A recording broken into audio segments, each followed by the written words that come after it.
They handed me a dead lake and called it charity. Victor Crass did it smiling, with every good pawn in the district already signed to his name. He dropped the deed in my hands like he was feeding a stray. "Enjoy your inheritance, Vern. Try not to drown in it." The whole square laughed. I stood knee-deep in gray mud, in a body I had woken up in that morning, and I let them have it. Because they did not know the one thing that mattered. A breath ago, I had been someone else entirely. Last life, I drowned in a flood, dragging my research tanks out of the rising water, like a fool who loved his fish more than his own lungs. 20 years reading lakes. Dead water, sick water, water nobody else could understand. Then black, then this. Then a starving orphan named Kael Vern. No coin, no gear, a body that had never once eaten its fill, holding a paper for a lake the whole village swore was cursed. They call it the drowned woman, black skin, green scum, a stink like something died in there and never stopped. Nobody fishes it, nobody drinks it. I looked at that rot and I nearly grinned. A lake does not lie, people do, and this one was shouting at me. The scum sat thickest along the south bank where the water was dead and still. But the middle pulled. A thread of cold ran up from the bottom, steady, patient, a spring. Living water, feeding in from below, choked under a lid of filth.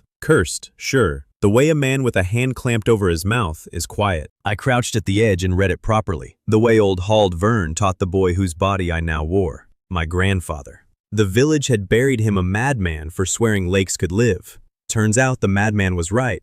And now I had his eyes and his debt. Color, smell, the tilt of the reeds, the cold breathing off the bottom, all of it talked. The fish were deep, near the spring, in the last water that still held air. Not many, enough to start. I said it out loud, naming them like old colleagues. Carp along the shelf, tench in the cold pocket, something long and pale sulking down in the dark. The last of the crowd stared.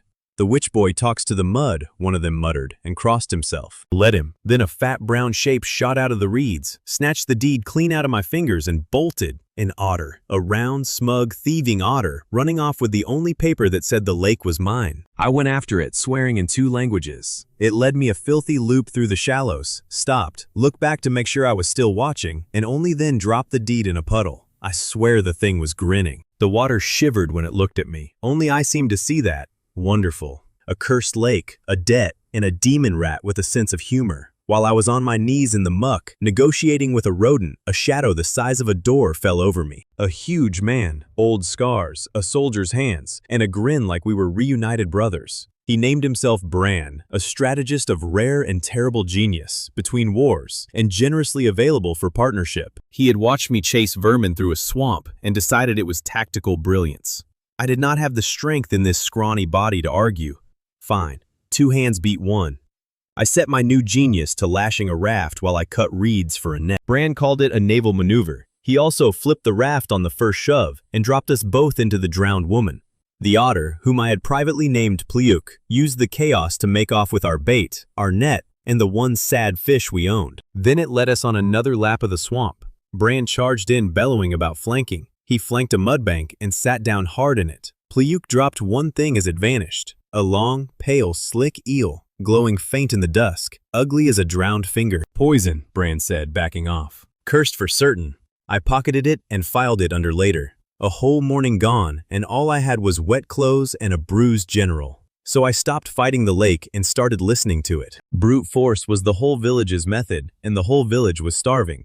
The fish were not gone. They were pinned at the spring, in the only water left with air. You do not chase fish like that. You build a door they walk through on their own. I set a weir, reeds, stakes, and my grandfather's old rod, a fence funneling the cold current into a throat at the spring mouth. Bran held stakes and narrated his contribution as though history would need the record. By the time the light went orange, the trap was heavy. I hauled it up streaming water. Fish, dozens of them, live, thick, kicking, spilling silver across the mud of a lake that everyone knew was dead. The stragglers went quiet. An old woman pressed a hand to her mouth. Nobody had pulled a living fish from the drowned woman in living memory, and here stood a fool with a full net and a stupid grin. And there, coiled in the middle of it, that same pale glowing eel, the thing they all called poison. Fish do not feed you, sold fish feeds you. So at dawn, I carried the catch to market expecting coin. I got a wall of backs. The first buyer took one look, heard the words drowned woman, and stepped away like I was handing him plague. "Cursed water, cursed fish," he announced, loud for the crowd. "Feed it to your enemies." Victor's people made sure it carried. By noon, not one soul in the square would touch a scale of it. The best fish in the district in my basket, and not a single copper in my hand. A wandering singer was working the square for coppers. She watched me get buried, weighed it like a traitor, and folded my ruin into a neat, mocking verse without missing a note. Lissa, she would call herself later. That day she was just one more voice enjoying the show. Broke, I sat by the water that night and did the one thing that ever settled me. I talked to the fish. Old Garm found me there, a grizzled fisher who had known my grandfather. He looked at the pale eel in my basket and snorted. "You are dumber than the old man was, boy. Lords on the high road pay gold for that."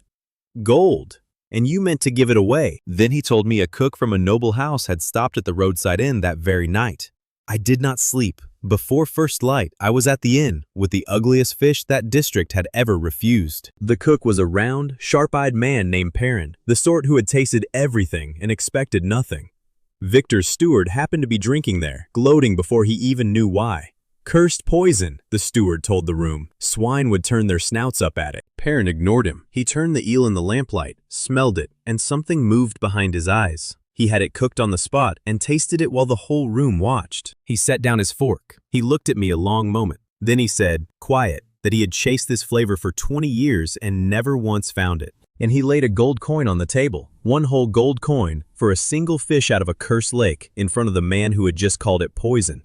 The steward's mouth opened and made no sound. The whole inn watched him not answer. 0 to 1 gold in a night, not the number that mattered. The number that mattered was how the village looked at me after, not laughing now, wondering. 1 gold coin, a month of bread, in a place where I owned a debt and a puddle. I turned it over twice just to feel it. Lissa appeared at my elbow before I had it in my pocket. She had decided, on the spot, that a penniless fool who turned cursed water into gold was the best story she had heard in a year, and she was buying in. One condition, she said, no mud, no leeches. She stepped in a puddle saying it. So there I was, a gold coin, a thief for a mascot, a strategist who could not swim, and a singer who hated water. It felt like a fortune. It lasted until morning, when a carriage came down the mud track to the drowned woman. Black lacquer, a crest on the door, the Baron's crest. His steward climbed down, wrinkled his nose at the stink, and wasted no words.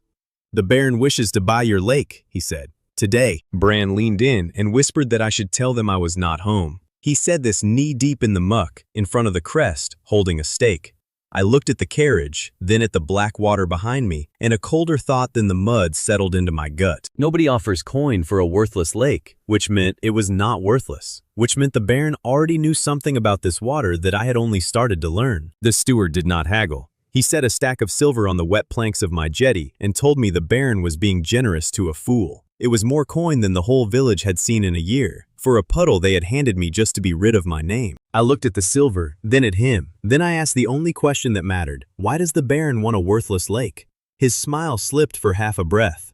Half a breath is plenty. No man flinches over something that is truly worthless. So I pushed the silver back across the planks and told him the lake was not for sale. Bran made a small strangled noise behind me. Lissa said my name the way you say it over a grave. Garm just chewed on nothing and what? The steward's voice went flat and cold. A starving orphan, he said, does not refuse the Baron twice. Then he climbed into the carriage and left me alone with a dead lake and a very expensive decision. Good. If the Baron wanted it this badly, I needed to know why. And there was only one way to find out. Make the water talk louder than a rumor. The village had one word for the drowned woman, and the word was cursed. I had a better one, choked. I stood on the bank and gave them the truth, flat and plain. The lake was not haunted. Half of it was simply dead water, still, stale, no air moving through it. Fish cannot breathe stale water any more than you can breathe with a pillow on your face. Give the water air, I told them, and the dead corner comes back. 3 days. I put a number on it in front of everyone. They laughed. All of them. Bran laughed too, caught my eye, and turned it into a cough. Lissa asked, sweet as poison, whether the boy who talked to fish would now be lecturing grown men about breathing. 3 days, I said again, and rolled up my sleeves. Here is where my last life tripped me flat. In my old world, you fix dead water with a pump. You force air in, you churn it, you flip a switch and a machine does the rest. My hands still reached for that switch. It was not there. It was 400 years from being there. So I built the closest thing muscle could manage. Paddles on a frame, a churn to beat air into the corner by hand. Bran and I hauled on it until our arms shook and our palms tore. The water barely stirred, the paddles bogged in the muck, the frame sank an inch an hour, and the dead corner sat there, as black and still as ever, laughing back at me. By the second day, the crowd had drifted back to watch the fool fail. I stood dripping, arms hanging like wet rope, and I could feel the joke landing all over again. Someone up front shouted that I should charge admission, since watching the fish boy drown himself was the best show the village had had all season. Bran offered to break his jaw. I told Bran to keep digging. My palms were raw, my back was one long knot, and the churn had given me nothing but blisters. 2 of my 3 days, gone. The third would have to be smarter than the first 2, or I was done. So I made myself stop and think like a man who lived in this century instead of the last one. No pumps, no engines, nothing here to force. But there was a slope. There was a spring higher up the hill, and water, given a slope, moves itself for free. I had been trying to shove the lake around. All this time I should have been leading it downhill. I dropped the churn and picked up a spade. A narrow cut from the spring above, straight down the slope into the dead corner. 20 paces of digging, no more. And at the far lip, a low sill, a step just tall enough that the water would spill over and tumble as it left. Falling water grabs its own air, no machine needed, just the shape of the ground doing the labor. Bran dug with tremendous heart in entirely the wrong direction and nearly drained my good corner into a turnip field.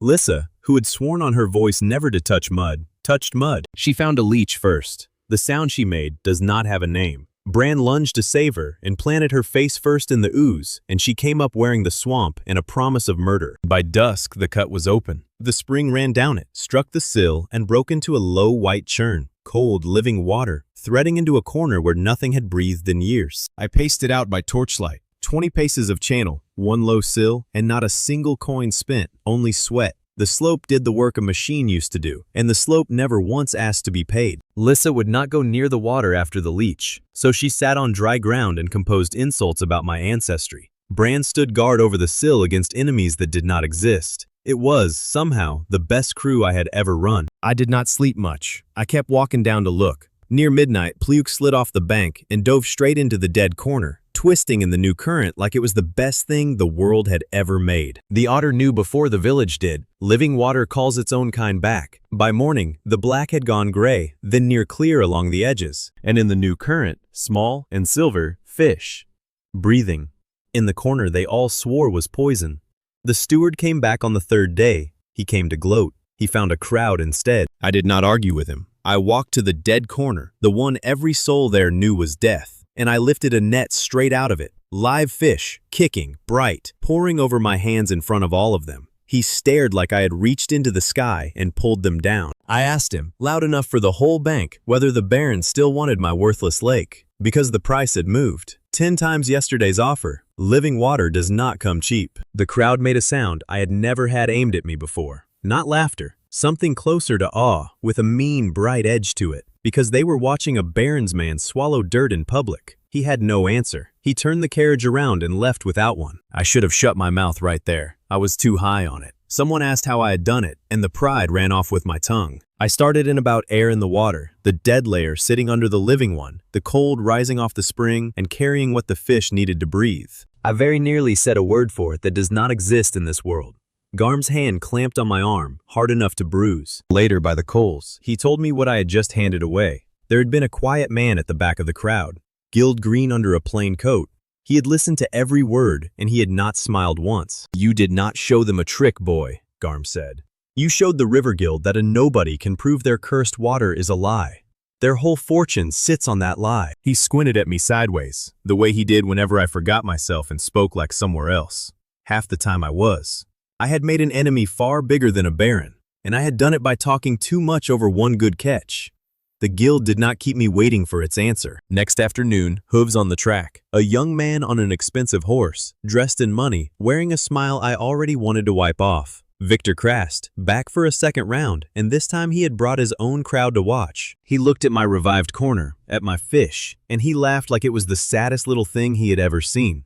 Then he made it simple. A contest. Him and me, tomorrow. Open water, whoever hauls the bigger catch is right and the loser stops pretending. And when you lose, he said, smiling wider, you clear off my district and stay off my water for good. I let him finish, then I raised it. If I win, I said, you stop calling this water cursed in front of anyone, ever, and you say so where the whole district can hear you. Victor laughed, because to him, a starving orphan making terms was funnier than the wager itself. He took the bet without a second thought. Men who are certain they cannot lose give away everything at the table. My crowd went silent. the same crowd that had just watched me win. I looked at the boy who had handed me a dead lake as a joke, and for once, the old me and the new me agreed on one single thing. I was going to enjoy taking this one apart. Dawn on the day of the wager, and the whole village turned out to watch a rich boy drown a poor one. Victor set up on the good water, the wide, clean pond his family owned, with a fleet of hired boats and men who fished for a living. I had the drowned woman, one flat raft, and a strategist who could not swim. He named the rule himself, loud, so nobody could miss it. We count by tails, peasant. Most fish wins. Simple, and released to bury me under sheer numbers. Bran leaned close and assured me, in total confidence, that he had devised an unbeatable tactic. His tactic was to catch more fish than the other man. I thanked him for his genius and told him to hold the raft still and touch nothing. Lissa, meanwhile, had already picked her spot in the crowd, ready to sing whichever way the day went. She believed in me the exact amount of gold coin buys, which that morning was not much. I went to check my main net before the horn. It was in ribbons. Not worn through, cut, clean slices, the kind a knife leaves in the dark while a boy sleeps. Across the water, Victor was very busy not looking at me, which told me everything I needed. So, no net, half my gear gone before the start, in a contest scored by raw numbers against a fleet of professionals. For a moment, the old panic reached up my throat. Then I let it go, because counting was never going to be my game anyway. Victor would drag the shallows and haul out 100 tiny fish that barely counted as mouthfuls. I did not need 100. I needed the right ones, and I knew exactly where they were standing. I took the little tackle I had left and worked the cold seam by the spring, reading the water layer by layer. Fewer lines, every single one placed on purpose. Each one dropped where a heavy fish actually held. Slow, deliberate. Small pile, big fish. It was a gamble, and I knew the numbers going in. 100 minnows beat 10 good carp every time you count heads. But 10 good carp outweigh them, outfeed them, and outsell them. If I could drag the judging off tails and onto worth, I had a chance. If I could not, I was finished before the horn. By noon, it was going exactly the way Victor wanted. His men tipped basket after basket onto the scoring table. Little silver fish by the dozen, most of them not worth the salt to keep them. The judge was a guild man Victor had chosen himself, and he counted each tail with enormous care, somehow always finding a few more on Victor's side. I stood over my own pile. Fewer fish, twice the size but fewer. By tails, I was losing, and the judge announced it with a flat face while blinking about twice for every word he said. I have watched a lot of men lie in 2 lifetimes. This one blinked more than he counted. The village began drifting toward Victor, the way a crowd always leans toward the man who is winning. I let them go. Because the sun was climbing, the day was hot, and Victor had already made a mistake he did not know about. His 100 little fish had been lying in open baskets since dawn. In the heat, nobody tending them. Nobody salting them. Lissa read the turn before I did. She stopped singing Victor's praises and started, very sweetly, asking the front row whether the young lord's fish always smelled like the inside of a boot by midday. A question is a small thing. Whisper it to a hot, bored crowd, and it spreads like a spark through dry reeds. I walked to his own scoring table, picked up one of his prize fish, and held it high. Then I turned it so the front row caught the smell. It was gone. Soft, dull-eyed, sour. One morning in the sun, and half his catch was quietly rotting while he counted tails off the top. Here's the thing nobody in the starving district had bothered to learn. A fish is not food. A fish that keeps is food. And I had spent a whole other life learning how to make flesh last past a single afternoon. I called for salt, and I called for old Garm. Garm, it turned out, still had the smoking pits, dug into the bank and gone cold for years. My grandfather's pits. Same craft the village had buried with the madman who used them. We knocked the old soot out and lit them. Then I worked, and I let them watch me work, because the watching was half the point. I gutted, I salted, packing it in hard. I hung the best of my big fish over the smoke and turned them slow. I talked them through it while I worked, because a trick you can watch is worth 10 a man only claims. Salt pulls the water out, smoke seals what is left. Do both, and a fish that would rot by nightfall is still good coin at the next fair, and the one after that. In a starving district, that is not a recipe. That is money that does not spoil. I did not do the whole catch, just enough to make the point stand in front of everybody. By mid-afternoon, my fish were firm, keeping, clean, the kind of market would still pay good coin for a week from now. Victor's tails were a heap of slime with flies walking on it. So I changed the question on him. The wager was about who was right about this water, And a man is not right, I said, loud as he had been, if his catch cannot survive the walk to market. The winner is whoever has fish to sell tomorrow, not tails to count today. We weighed it in front of all of them, not by number, by what a buyer would actually put coin on. On my side, salted and smoked fish, firm and clean, worth real money. On his, a mountain of spoiling silver, already half worthless, stinking in the heat he had been too proud to notice. I looked at him across the tables and said it plain, so the whole village kept it. You have a heap of tails and not one fish to sell. Victor went red to the ears. He screamed for a recount, as if counting rod a second time would make it fresh. His own judge stood there and could not find enough good fish to save him. The crowd he had lured to his side was now busy holding its nose. An hour ago, they had drifted to Victor because he was winning. Now they drifted back to me because he stank, and I will take a crowd for either reason. A woman who had spat at my basket 2 days before quietly asked whether my keeping fish were for sale. Not yet, I told her. Soon. And he had bet his own words on this. So I collected them, in front of everyone, choking on every syllable. He had to say out loud that the drowned woman was not cursed. He got the words out, barely. Then he leaned in close, low, just for me. This is not over, peasant. He was on his horse a breath later, riding hard for the town where the River Guild kept its house. Even Pliuk got a prize. The otter surfaced in the middle of Victor's abandoned baskets, chose the single largest rotten fish, and carried it off like a trophy, which felt about right. I had just beaten a rich boy with rotten fish in a dead man's smoking pits. It felt fantastic. It also felt like I had kicked something far bigger than Victor, and it was starting to wake up and look for me. That evening, Garm and I sat by the pits, the good fish hanging in the sweet smoke, and for the first time, the old man really talked. He had known Kael Vern, my grandfather. The whole village had called the old man mad, the fool who swore the lakes were only sleeping and could be woken. Garm had believed him. Garm had also stayed silent while they buried him a laughingstock, and it had sat on his chest for years.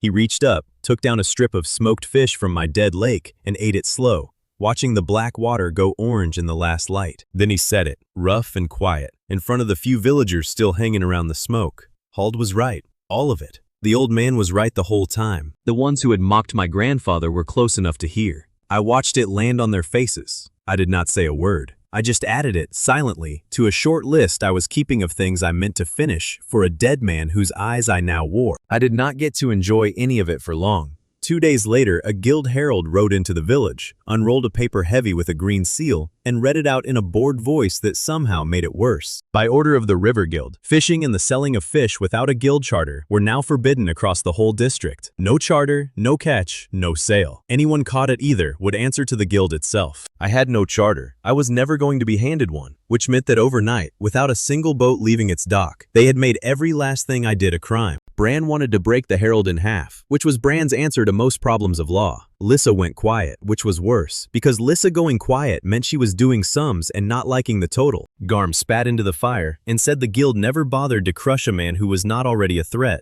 It was almost a compliment. It did not pay my debt, or feed us, or make one fish of mine legal to sell by morning. Victor had not run home to cry to his master. He had run to fetch a bigger stick. They had made my fish illegal to sell. They had not, I noticed, made water illegal to fix. That gap was the whole game. The guild charter covered catching fish and selling fish. It said nothing about a man being paid to bring a dead pond back to life, and then keeping a share of whatever came to live in it. I would not sell fish. I would sell the water. I laid it out for the crew by the smoke that night, and Lissa, who understood coin better than any of us, arrived at the inn before I did. A service, she said, not a catch.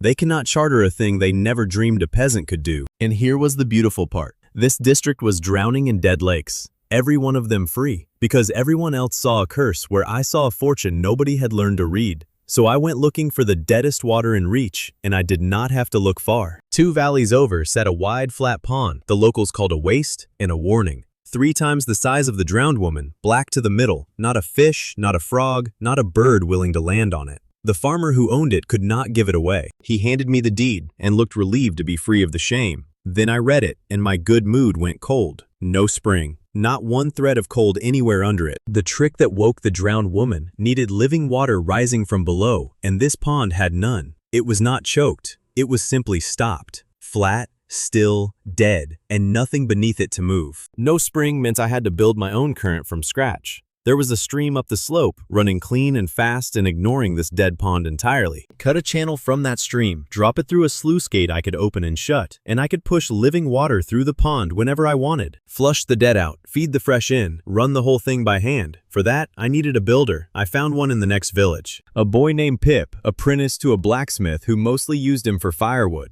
Quiet, fast with his hands, and cursed with the most literal mind I have ever met. I told Pip to dig the channel straight to the stream. Straight, he dug, in a dead flat line, through the headman's vegetable garden, 3 rows of cabbages, and what I am fairly sure was a shrine to somebody's grandmother. When I found the trench cutting through the cabbages, Pip looked up, perfectly calm, and reported that the stream was that way, and I had said straight. I could not argue the logic. I could only stand in the wrecked cabbages and admire it. We rerouted, dug the real channel, 40 paces of it, and hung the sluice gate. Then I made a mistake worse than any cabbage. I was impatient. I threw the gate wide open, all at once, to fill the pond fast. The stream came down the channel like it had somewhere better to be, and it tore the lid off years of settled rot. The pond did not flush clean. It boiled brown. Every scrap of muck on the bottom lifted at once and hung there. The dead water did not wake up. It died harder, in a thick soup you could have stood a spoon in. And that is where my crew fell apart. Bran, trying to help, had dammed the overflow in exactly the wrong spot. So the brown water had nowhere to climb but up. Lissa announced from dry ground, arms crossed, that she was an artist, and artists do not dig. Pip kept building, precisely, the wrong thing, because no one had handed him a new right thing yet. For a few glorious minutes, 4 people and 1 otter worked together to make everything worse. So I climbed onto the sluice frame where they could all see me, and I stopped being a fisherman and started being a foreman. Bran, you haul, you carry, and you never touch a water gate again as long as you live. Garm, you read the bottom. You know this mud better than the mud does. Pip, you work the gate on my count and not one breath before. Lisa, you keep the village believing while I fix what I broke. Every one of them went quiet the instant they had a single thing to hold. A crew does not need a speech, it needs a job each. The trouble was, I had already invited the whole valley to come and watch. Bad habit of mine, I announced things. So, on the day I had promised them a living lake, the entire district walked out with nets and baskets, ready to fish a miracle out of a cursed pond. The Baron's steward came too, right to the front, wearing his little smile, because word had reached him there might be a show worth seeing. He got one. The pond was gray, better than black, but gray and clouded, not the clear water I had sworn to them. And when the villagers dropped their nets, they hauled up mud and one deeply confused frog, empty, in front of every soul in the valley. The steward did not have to say a word. The crowd said it for him. The fish boy did it again.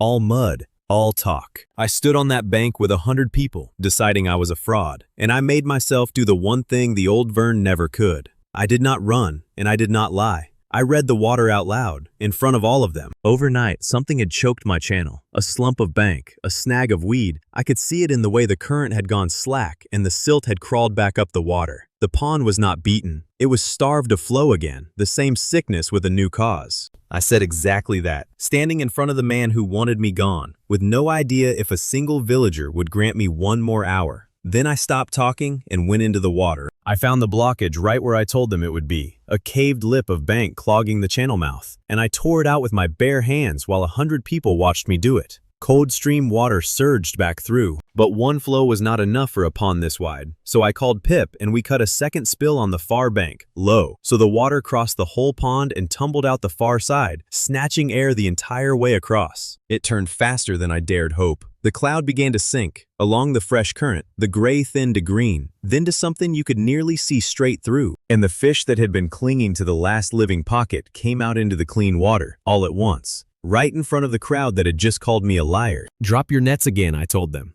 They hesitated. Then one old man did it, hauled up a net heavy with silver, and the whole bank broke loose. They fished it themselves. The village that came to laugh spent the afternoon dragging a dead lake up out of the mud with their own hands, and I just stood there dripping and let them. A miracle handed to you is a story. A miracle you haul out of the water yourself is a thing you believe forever. The woman who had spat at my basket 2 days before was in the shallows to her knees, laughing, a fish in each fist. She did not look at me. She did not have to. Playuk brought company. 2 more of the sleek water shapes I had only ever half seen slid into the new current beside him. And for one breath, a few of the villagers went still and stared at the water, as if they had caught the edge of something moving that should not be there. Living water calls its own back, even the parts you cannot quite see yet. 2 lakes now. One dead pond turned into a working lake in front of the exact crowd that came to watch me fail. It was not free. Nothing here ever is. The sluice gates ate iron, and iron ate coin I did not have. So I bought it on a promise, 8 bars from Pip's furious old master. On credit, against a catch, I was forbidden by law to sell. My debt had a shape now, and the shape was aimed straight at my throat. Pip made himself official by the simple method of never leaving. He had built the thing that worked, and he had decided, with the same flat calm he brought to everything, that he now belonged to whatever this was.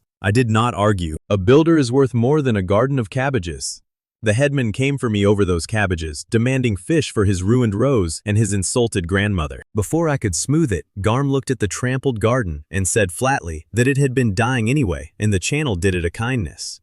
That started a fresh war. Garm has many gifts. Peace has never been one of them. But when I walked home to the drowned woman that night, the whole district knew my name, and for the first time, it was not a joke. The fish boy who fixes dead water. It had a ring to it. It also, I was starting to learn, painted a wide target on a man's back. The target got used the next morning, not by the Baron, not by Victor, by the man standing above them both. A guild rider came through with a second seal, fresh and heavy, and he did not read it to a crowd. He read it to the buyers. Master Vauban of the River Guild had sent word to every merchant, every innkeeper, every market master in the district. Any man who bought so much as one fish tied to the name Kael Vern would lose his own guild standing and be ruined. He had not banned my fish. He had banned everyone alive from buying it. Clever, cold. I stood there with 2 living lakes, a debt in iron, a crew that kept growing, and a stack of good smoked fish worth real coin, and nowhere left on earth to sell a single one of them. A full cart of the best fish in the district, and every door in it shut in my face. I drove from town to town, market to market, and it went the same at each one. The moment they heard my name, the shutters came down, not because they wanted to, because Vauban had told them that buying from me would end them, and a man with children to feed does not wager his charter on a stranger's fish. One old merchant even apologized while he did it, said my fish were the finest he had seen in a decade, and closed the door anyway. That was worse than a curse you can fight. The guild had not beaten me in any contest. It had simply reached across the whole district and shut off my customers like a hand closing a tap. We sat by the road that night, 4 of us and 1 smug otter, a mountain of good fish going soft in the heat and not a single coin between us. Bran proposed we solve it by frightening a merchant. Lissa proposed we solve it by selling Bran. I told them both to be quiet and let me think. If the merchants were closed to me, I would go around them, straight to the people. A man needs no merchant's blessing to hand a hungry family a fish. 2 problems with that, and I hit both fast. The first was old. People still flinched at the word drowned woman, cursed water, cursed fish. Vauban's rumor did half his work for him, for free, in every kitchen in the district. The second was worse, because it was true. The big far pond I had only just fought back from the dead was not fully clean yet. The water still ran murky, still a little off, and fish out of murky water can carry that taste and worse. Sell 1 bad fish, 1 family sickens, and Vauban has his proof. Cursed, poison, exactly as he swore. The whole thing dies on a single spoiled supper. So I could not simply sell harder. I had to sell fish so plainly clean that the fear had nowhere left to stand, which meant first, cleaning the water itself. I built a filter, not the kind my old world stamped out by the 1,000, the kind you can make from a burned log and a bank of lime. Charcoal first, packed into a barrel over a false bottom, because char drags the foulness and the bad taste straight out of water. Anyone who has dropped a scorched stick into a sour well knows half of it already. Then a bed of slaked lime above the char, to sweeten what was sour and settle what was cloudy. Pour the murky water in slow, and what trickled out the bottom ran clear. Getting the charcoal became its own war, because I made the mistake of putting Bran in charge of burning it. Bran does not burn wood. Bran declares war on it. He built a blaze you could have signaled ships by, and turned my first whole batch to fine white ash. We lost a day and half a woodpile before I stood over him and taught him stick by stick that char is wood you starve of air, not wood you execute. But once the filter ran, it ran. And here is where I stopped explaining and started performing, because a frightened crowd will not believe a lecture, it only believes its own eyes. I filled a cup from the murky pond, the cursed water itself, in front of the whole village. I ran it through my barrel, then I drank it, the whole cup, dry, standing in front of the people who swore that water was death. And I held the cup out and asked for a second. No curse, I told him, just dirt, and dirt washes out. An old woman took the next cup from my hand and drank it herself, slow, watching me the whole time, waiting to feel the poison. It never came. She drank a peasant's cursed water in front of her neighbors and walked home fine. That did more than any speech I could have given. Clean water and clean fish were half the answer. Lissa was the other half, and she was about to earn every copper of her share. There was a great fair 3 days out, the biggest market in the region, where the guild kept its finest stalls and its loudest criers. I could not buy a place in it, so we did not buy one. We made a show instead. Lissa took the story I had handed her and turned it into a song. The Boy Who Woke the Dead Water. She sang it in the heart of that fair, in a voice that stopped traders mid-haggle. And while she sang, I gave the fish away. Small pieces, smoked and clean, pressed into any hand that reached. A gift, not a sale. No charter on earth forbids a gift. A guild steward saw where it was heading and began shouting the old word. Cursed. Poison. Do not touch it. Nobody heard him because everybody was already chewing. And you cannot make a man who is savoring the best fish of his year believe he is being poisoned. His own mouth calls you a liar. The line for our free fish grew. Then it grew right past the guild stalls, the good ones, the paid ones, and left them standing empty while a peasant with no charter and a singer with no shame owned the whole fair. Bran, scenting a moment of glory, tried to help by composing his own ballad, a stirring account of his personal heroism at the Battle of the Cabbage Garden. The crowd wept. Not, I think, in the way he intended. It may have been the finest comedy that fair had seen in a generation. By dusk, the whole region had a taste of cursed fish in its mouth and a grin on its face. The fear did not break under an argument, it broke under a full stomach. And then my own victory turned and bit me. Everyone wanted more. With coin in hand this time, more fish than I had, more than 2 lakes and 4 pairs of hands could ever pull. Orders stacked up faster than I could fill them. I took them all anyway, because I was greedy and proud, and inside a week, I had become the man who promised and did not deliver. The numbers were brutal and simple. 2 lakes, pushed hard, might give me 40 good fish a day. The orders that rode home from that one fair asked for 200. I could raise dead water. I could not raise it fast enough to catch up to my own name. That is its own poison to a name, and I had brewed it myself. I proved the fish were good, then failed to make enough of them. I sat with that failure, and finally saw the wall I'd run into. I had been thinking like a fisherman. Catch what is there, sell it, catch more. But what is there runs out. You cannot outfish your own hunger. The men who owned this district did not catch their wealth 1 fish at a time. They controlled where it came from. If I meant to feed a whole region, I had to stop hunting fish and start growing them by the thousand. Not fishing, farming, fish farming. It was the next rung, and from there, I could see the whole ladder climbing up into the dark. That night, we did something the crew had never done before. We split real coin. Not a fortune, but real, earned, and enough that for the first time, nobody at the fire went to sleep hungry. Bran at once proposed a statue of himself. Pip counted his share 4 times to be certain the number did not move when he looked away. Garm said nothing and looked slightly less grim than usual, which for Garm is open weeping joy. Lissa surprised me. She had coin now, a full purse, the very thing she had always chased. And she could have walked to any lord's hall and sung pretty lies for twice as much. She stayed. I asked her why, half braced for a con. She shrugged and said that for the first time in her life, she had sold people something true, and it had gone over better than any lie she ever peddled. Turns out truth is the better song, she said. Who knew? Then she told me not to make it strange. So I did not make it strange. But something between us moved a notch that night, and I was awake enough to notice it. The rumor climbed to the top faster than I thought it could. Within days, a guild herald rode into the square, and this time he carried no ban. He carried an invitation, and that was somehow worse. Master Woban of the River Guild announced a grand tournament, open to any man, and the prize, read out loud so the whole district heard every word, was the rights to every unclaimed lake in the region. Every dead lake, every single one I had learned to raise from the mud, handed to the winner, by law, forever. It was a trap. I knew it in my gut before the herald had rolled the paper back up. Vauban did not hand out prizes. He set them the way you set a snare, baited with the one thing the animal cannot stop itself from reaching for. And the miserable part was, I was going to reach for it anyway. The prize was too big, and he knew it, and I knew he knew it. I walked toward that snare with my eyes wide open and my mouth already dry. The tournament ground held the biggest crowd I had faced in either of my lives. The guild had turned it into a festival for itself. Green banners on every pole, a scoring platform up on trestles, and Master Vauban seated above it all in a chair that was nearly a throne. Victor sat in the front row, close to his master, wearing the smile of a boy who already knew the ending.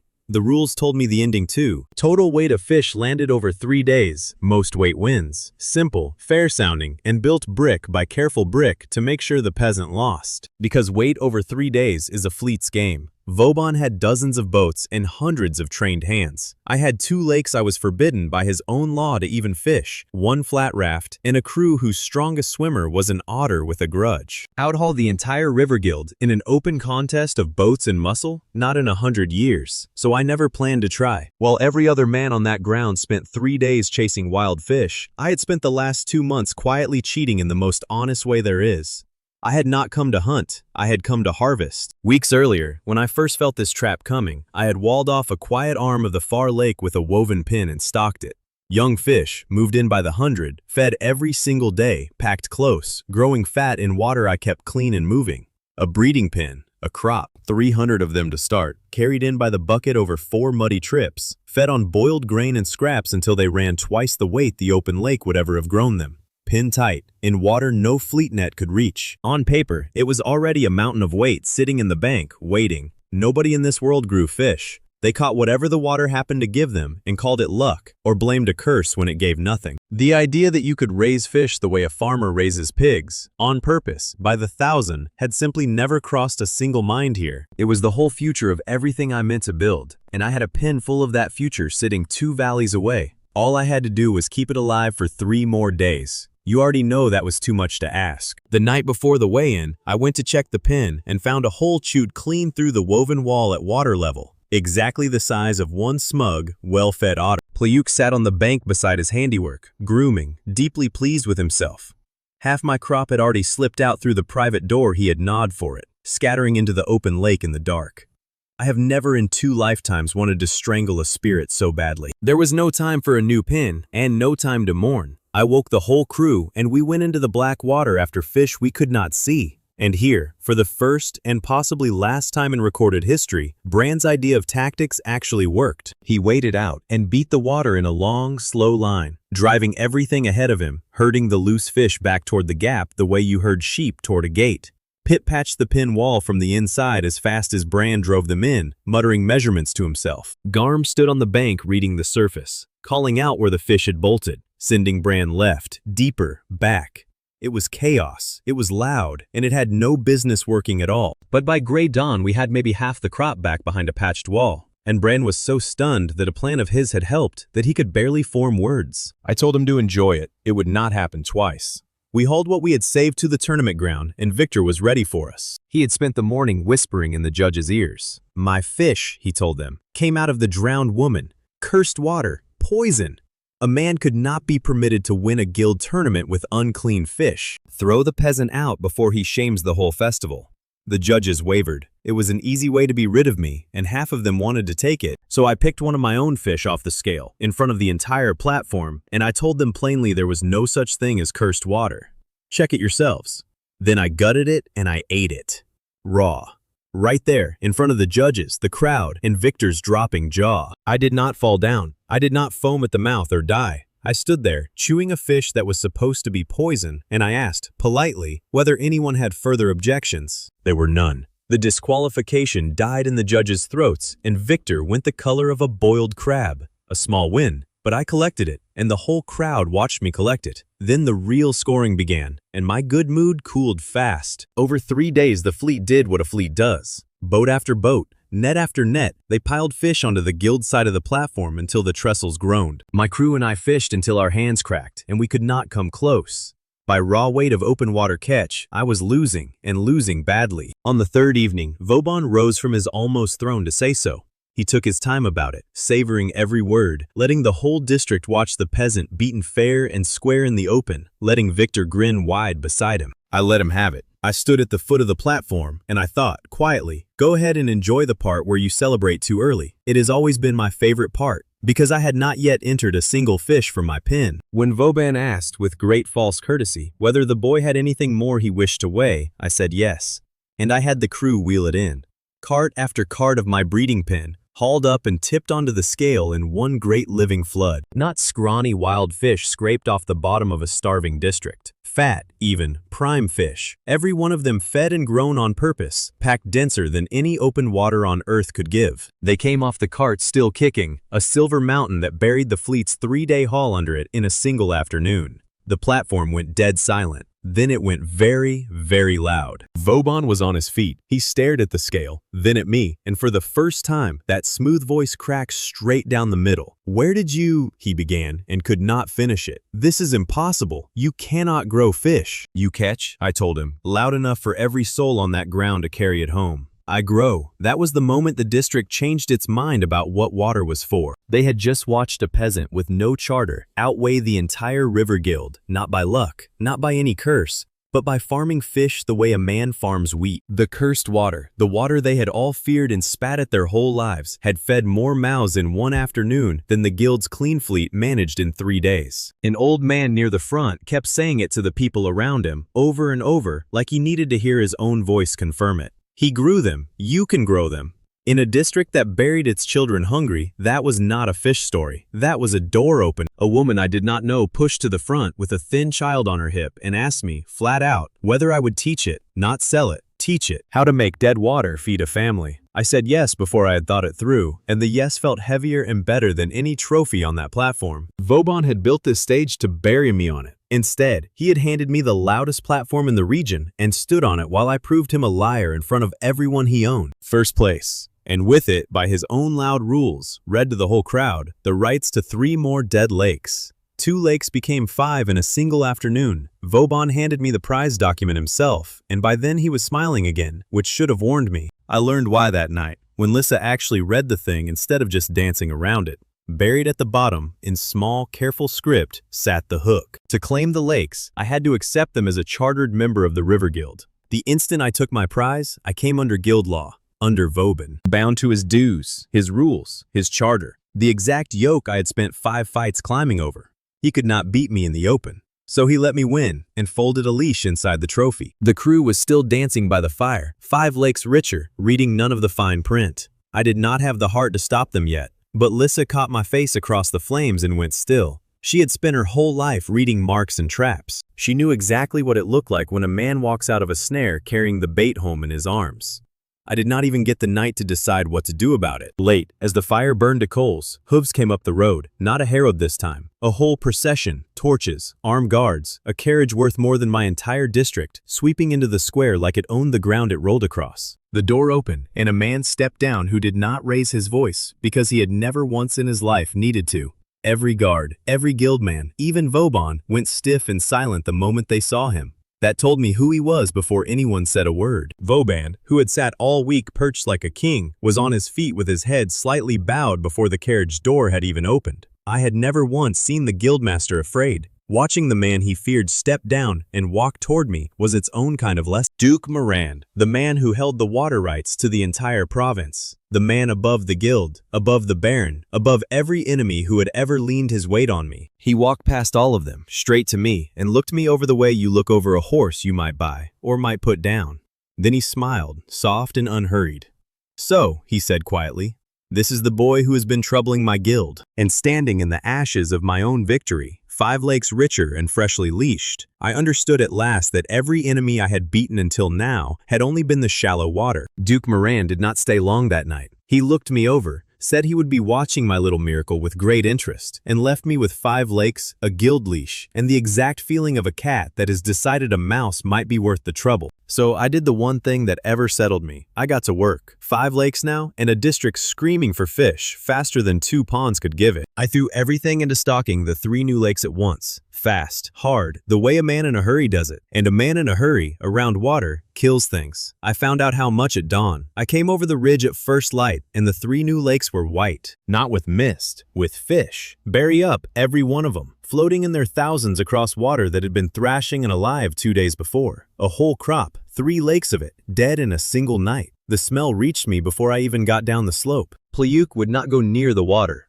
That, more than anything, told me how bad it was. I stood on the bank and felt the bottom drop out of everything I had built. 3 lakes. I had stocked them with the last of the tournament crop, and every young fish I could beg or breed. Call it 1,000 to a lake. 3,000 mouths I had raised up out of nothing. All of them turned to floating waste in the dark while I slept off my win. The best day of my new life had bought me the worst morning of it. It did not take long to work out how I had murdered my own fish. 2 mistakes, and both had my name on them, even where other hands had done the work. Bran, desperate to be useful, had been feeding the new stock triple rations, because in Bran's mind, more food means faster fish. What it actually means is rot. Uneaten feed sinks, sours, and eats the air right out of the water. And Pip, following an order to the letter as he always does, had shut the new sluice gates tight for the night so nothing could slip out. No gate open meant no flow. No flow meant no fresh air coming in. So the packed fish burned through the last of the air the sour feed had not already stolen, and by morning there was none left, and they drowned in their own pond. Overfed and sealed shut, 2 small kindnesses that added up to suffocation. This was the world rule I had forgotten in my rush to be big. Living water is not a storehouse you can cram full. It is a balance. Push it too hard, too fast, too greedy, and it collapses. And the one thing that decides it all is air. The village looked at the whitewater and reached the old conclusion in a heartbeat. The curse is back. It never left. The fish boy's luck has run out. Weeks of trust, gone with one bad dawn. Victor came to watch, because of course he did. He rode out to the dead lakes and did not even try to hide his joy. "I told you," he said loud, for the villagers drifting up behind him. "Cursed. All of it always was. You killed the fish, miracle boy. Same as your mad grandfather killed everything he ever touched." And the worst part, the part that truly stung, was that this time he was right. Not about the curse, about the dead fish. I had killed them. He was gloating over a true thing, and there is no clean comeback for a man telling the truth about your own failure. Even a broken clock, I thought, gets to be right at dawn and at dusk. I did not say it. I did not say anything. The only answer to a man laughing at your ruin is to outbuild the ruin faster than he can finish laughing. Behind me, I heard him tell the crowd that the Verns always end the same way, face down in the mud. Laughed at. I filed the line away. I am good at filing lines away. I keep a whole drawer of Victor's. So I turned my back on Victor and went to fix it. The lesson was carved in white bellies. I could never again trust the air in my water to a gate a tired boy might close, or a schedule a busy man might forget. The water needed air all the time, on its own, whether we slept or not. In my old life, that was a machine humming quietly in a corner. Here it had to be built out of the river itself. A water wheel. Set it in the current, let the flow turn it for free, and rig the paddles to lift water up and spill it back down. Over and over, churning air into the pond without a single human hand. And since the wheel is turning anyway, you hang a millstone off the same shaft and grind grain while you are at it. One machine, 2 gifts. Air for the fish, flour for the village. It was the same trick as the sluice, only this one never rested. A gate needs a hand, a wheel needs a river, and the river was never going to grow tired, forget its orders, or take a bribe in the dark. If I was going to feed a whole district, my water could not hang on men staying awake. It had to breathe on its own. The first wheel was a disaster because I let Bran help build it. He overbraced one side, underbraced the other, and the whole thing tore itself apart on its first full turn. A spoke snapped off and whistled past Pip's head close enough to trim his hair. Pip sat down in the mud and announced calmly that he would prefer not to die today. I could not have agreed more, and I was very nearly out of timber and coin to try a second time. So I built the second one properly, which meant I built it Pip's way. I gave the boy the exact numbers and then got out of his path. Every joint measured, every paddle weighed, every brace exactly where it belonged and nowhere it did not. It went up slow and it went up right, and when we set it in the current, it turned smooth and steady and did not try to kill anyone standing near it. Water lifted and fell in a bright, endless chain. The last surviving lake, the one I had not stalked yet, drank that air all night with no hand on any gate, and by morning it ran clear and cold and breathing. 4 lakes lost, 1 saved, but saved by a thing that would never sleep, never forget, and never overfeed a single fish. The millstone earned its keep the same day. We hung it on the shaft, and it ground the village's grain to flour, turning on nothing but the river's own push. That was what turned the village back around, more than the fish ever could.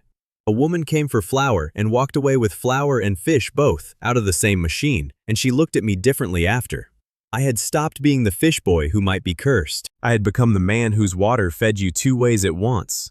In a starving district, that is not a trade. That is the beginning of power.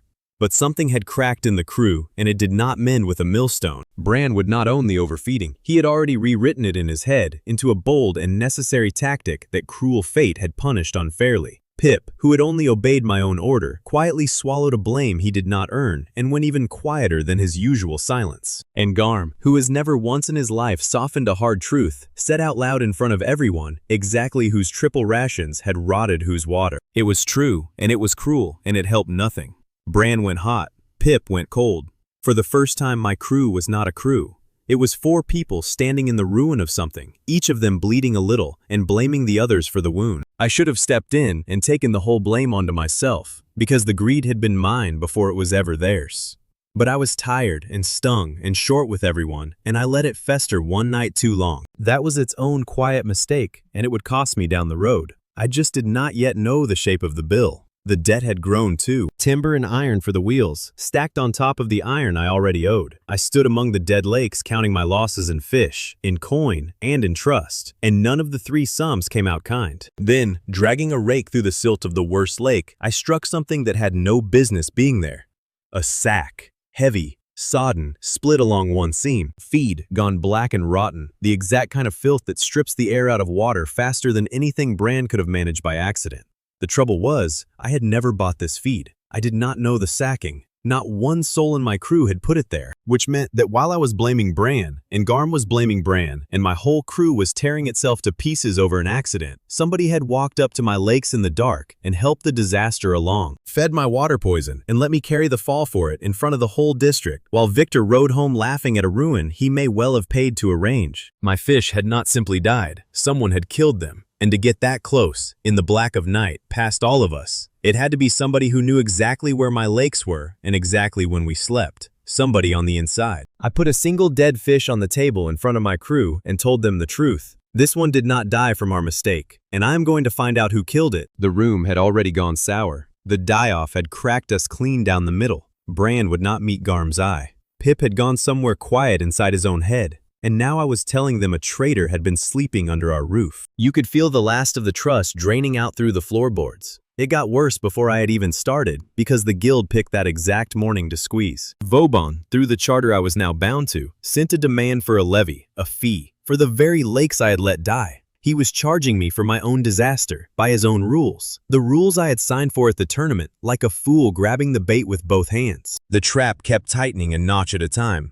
Fine. One problem at a time. First, the traitor. The guild could wait its turn in line. The dead fish could tell me a few things, if I asked them properly, but the water told me more, and I had a witness in the water that nobody else had ever thought to use. The cursed eel. That ugly, faintly glowing thing the whole district called poison had one gift nobody valued. It was always the first to die when water went bad. Thin skin, weak lungs. It felt foulness in the water long before any ordinary fish did, long before a man could catch a whiff of it. Where I came from, we kept creatures like that on purpose, to warn us. A living alarm bell with fins.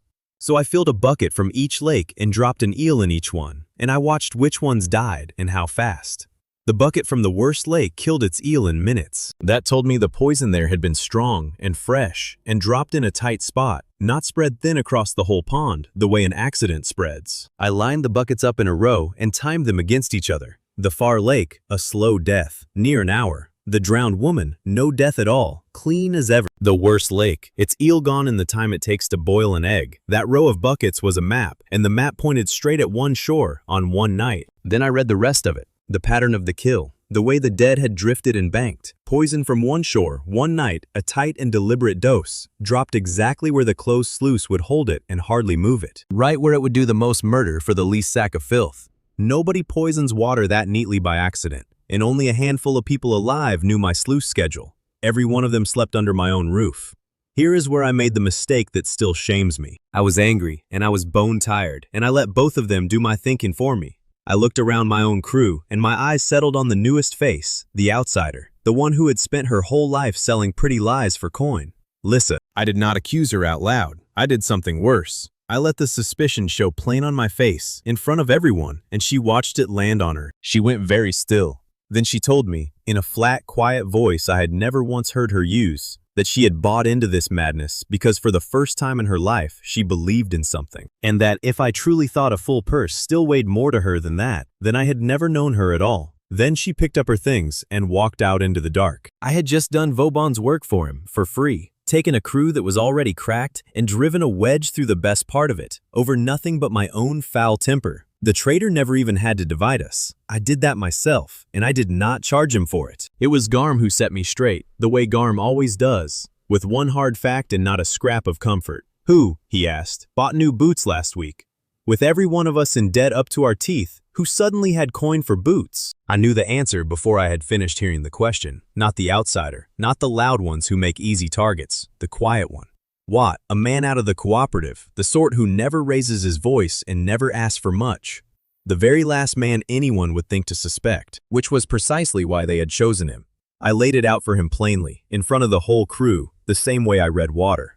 You knew the sluice schedule, I told him. You were near the worst lake the night it died, and you have new boots on your feet in a district where the rest of us are selling ours for bread. He did not deny a single word of it. He could not. The water had already told the truth. All I did was read it out loud where everyone could hear. Behind him, I could already see the shape of the real hand. This was Victor, and behind Victor the guild, reaching all the way down into the poorest man in my crew and buying him whole. Not with greed, with hunger, because Watt was no villain. That was the part that turned my stomach. His family was drowning in debt to the guild, the deep kind of debt they build on purpose to own a man for life. The guild had offered to wipe out a piece of it if he ruined one night of my water. His children were starving. He looked me square in the eye and made no excuse for himself. He only said that his youngest had stopped crying from hunger, which is far worse than crying, and I understood him completely. I have been that hungry, in this life, and the last one both. I know exactly what a man will trade when the person he loves is starving in front of him, and the people holding all the food are smiling about it. Watt had not sold me out for silver. He had sold me out for a full plate, and I could not even hate him for it. The guild had not corrupted a wicked man. It had cornered a good one and squeezed until he broke. That was the whole machine, laid bare in front of me. Take the poorest people you can find, starve them, then rent out their desperation to do your filthy work. So the poor tear at the poor, while the men at the very top never so much as dirty a glove. That, I understood at last, was the real enemy. Not Victor, not even Vauban. The system itself, the one that turns a father's hunger into a weapon and points it at anyone who dares to climb out of the pit. My crew wanted him handed to the Baron. That meant a rope or worse. By every rule of survival I had ever learned in 2 lives, I should have done exactly that. A traitor made an example of is a warning to the next one. I did not do it. I paid his debt instead, out of the last of my coin, the coin I could not spare, against a future I had no promise would ever arrive. I bought his family clear of the guild's grip, and I let the man go, because breaking him any further would only have proved the machine right about all of us. Half my crew thought I had lost my mind. One of them, an older hand, said flat out that a leader who forgives a traitor is only inviting the next one, and he gathered his things and walked off for good. That cost me too. Mercy has never once been free. But Lissa came back that night on her own 2 feet. She had heard what I had done, heard that I had gutted my own purse to save the family of the man who tried to ruin me, and that I had gone out into the dark looking for her to say that I had been wrong. I said it to her face. I was wrong, and I was sorry, and I had let fear pick a target instead of doing the one thing I am actually good at, which is thinking. She did not make it easy on me, which was fair, but she stayed. And whatever had shifted between us at that fair moved again, a little further this time, and I did not bother pretending I had not felt it. I had found my traitor, kept my soul, and lost a man and most of my coin doing all 3. Then the guild sent me the bill for the whole business. Not a levy this time, a summons. Vauban had gone to the Baron's court, and the Baron had agreed to hear a case to seize every lake I owned. All 5 of them, on the grounds that I had proven myself unfit and dangerous, a man whose cursed water killed fish by the 1,000 and put the whole district at risk. They were going to take everything I had built, by law, in the open, and use my own dead lakes as the evidence to do it. Court in 3 days, and this time there was no water anywhere I could read to find my way out, because the fight had just moved to a place where I could not read the rules at all. The Baron's court was built to make a man like me lose, and it did the job before I said a single word. I walked in with no letters, no title, no coin, and no friend in that room who held any power at all. Vauban walked in with a stack of papers, a green seal on every one, and the full weight of the River Guild standing behind his chair. The Baron sat above us both, already bored, a man who had decided the ending over his breakfast. The charge was read out long and heavy. That I had killed 3 lakes through reckless, cursed practice, that I had broken guild law by fishing and selling without a charter, and that I spread dangerous lies, claiming the holy curse was no curse at all, and so unsettled, honest, frightened, God-fearing people. Every word of it was shaped to be true by their rules. and their rules were the only ones that counted inside those walls. I had brought my crew, thinking numbers might count for something. They did not. Bran, faced with authority, did the one thing Bran truly knows. He threatened it. He informed the Baron's court, at considerable volume, that any man who wronged me would answer to his sword. This is not a legal argument, and it very nearly got us all thrown in a cell before the trial had properly begun. Lyssa tried to charm the room, and Lyssa charms by lying beautifully, which is exactly the wrong instinct in front of a man whose whole day is spent hunting liars. Pip asked one simple question, answered it with the flat and total honesty of a boy who cannot physically do otherwise, and cheerfully handed the court 3 facts that hurt us. I stood up myself and tried the truth. I told the court there was no curse anywhere in it, only dead water and air and balance, and that I could prove every word if they gave me a barrel and an afternoon. The Baron yawned in my face and called it witchcraft and heresy in the same lazy breath. That was the wall, and I finally saw the whole height of it. I was right, and being right carried no weight in that room.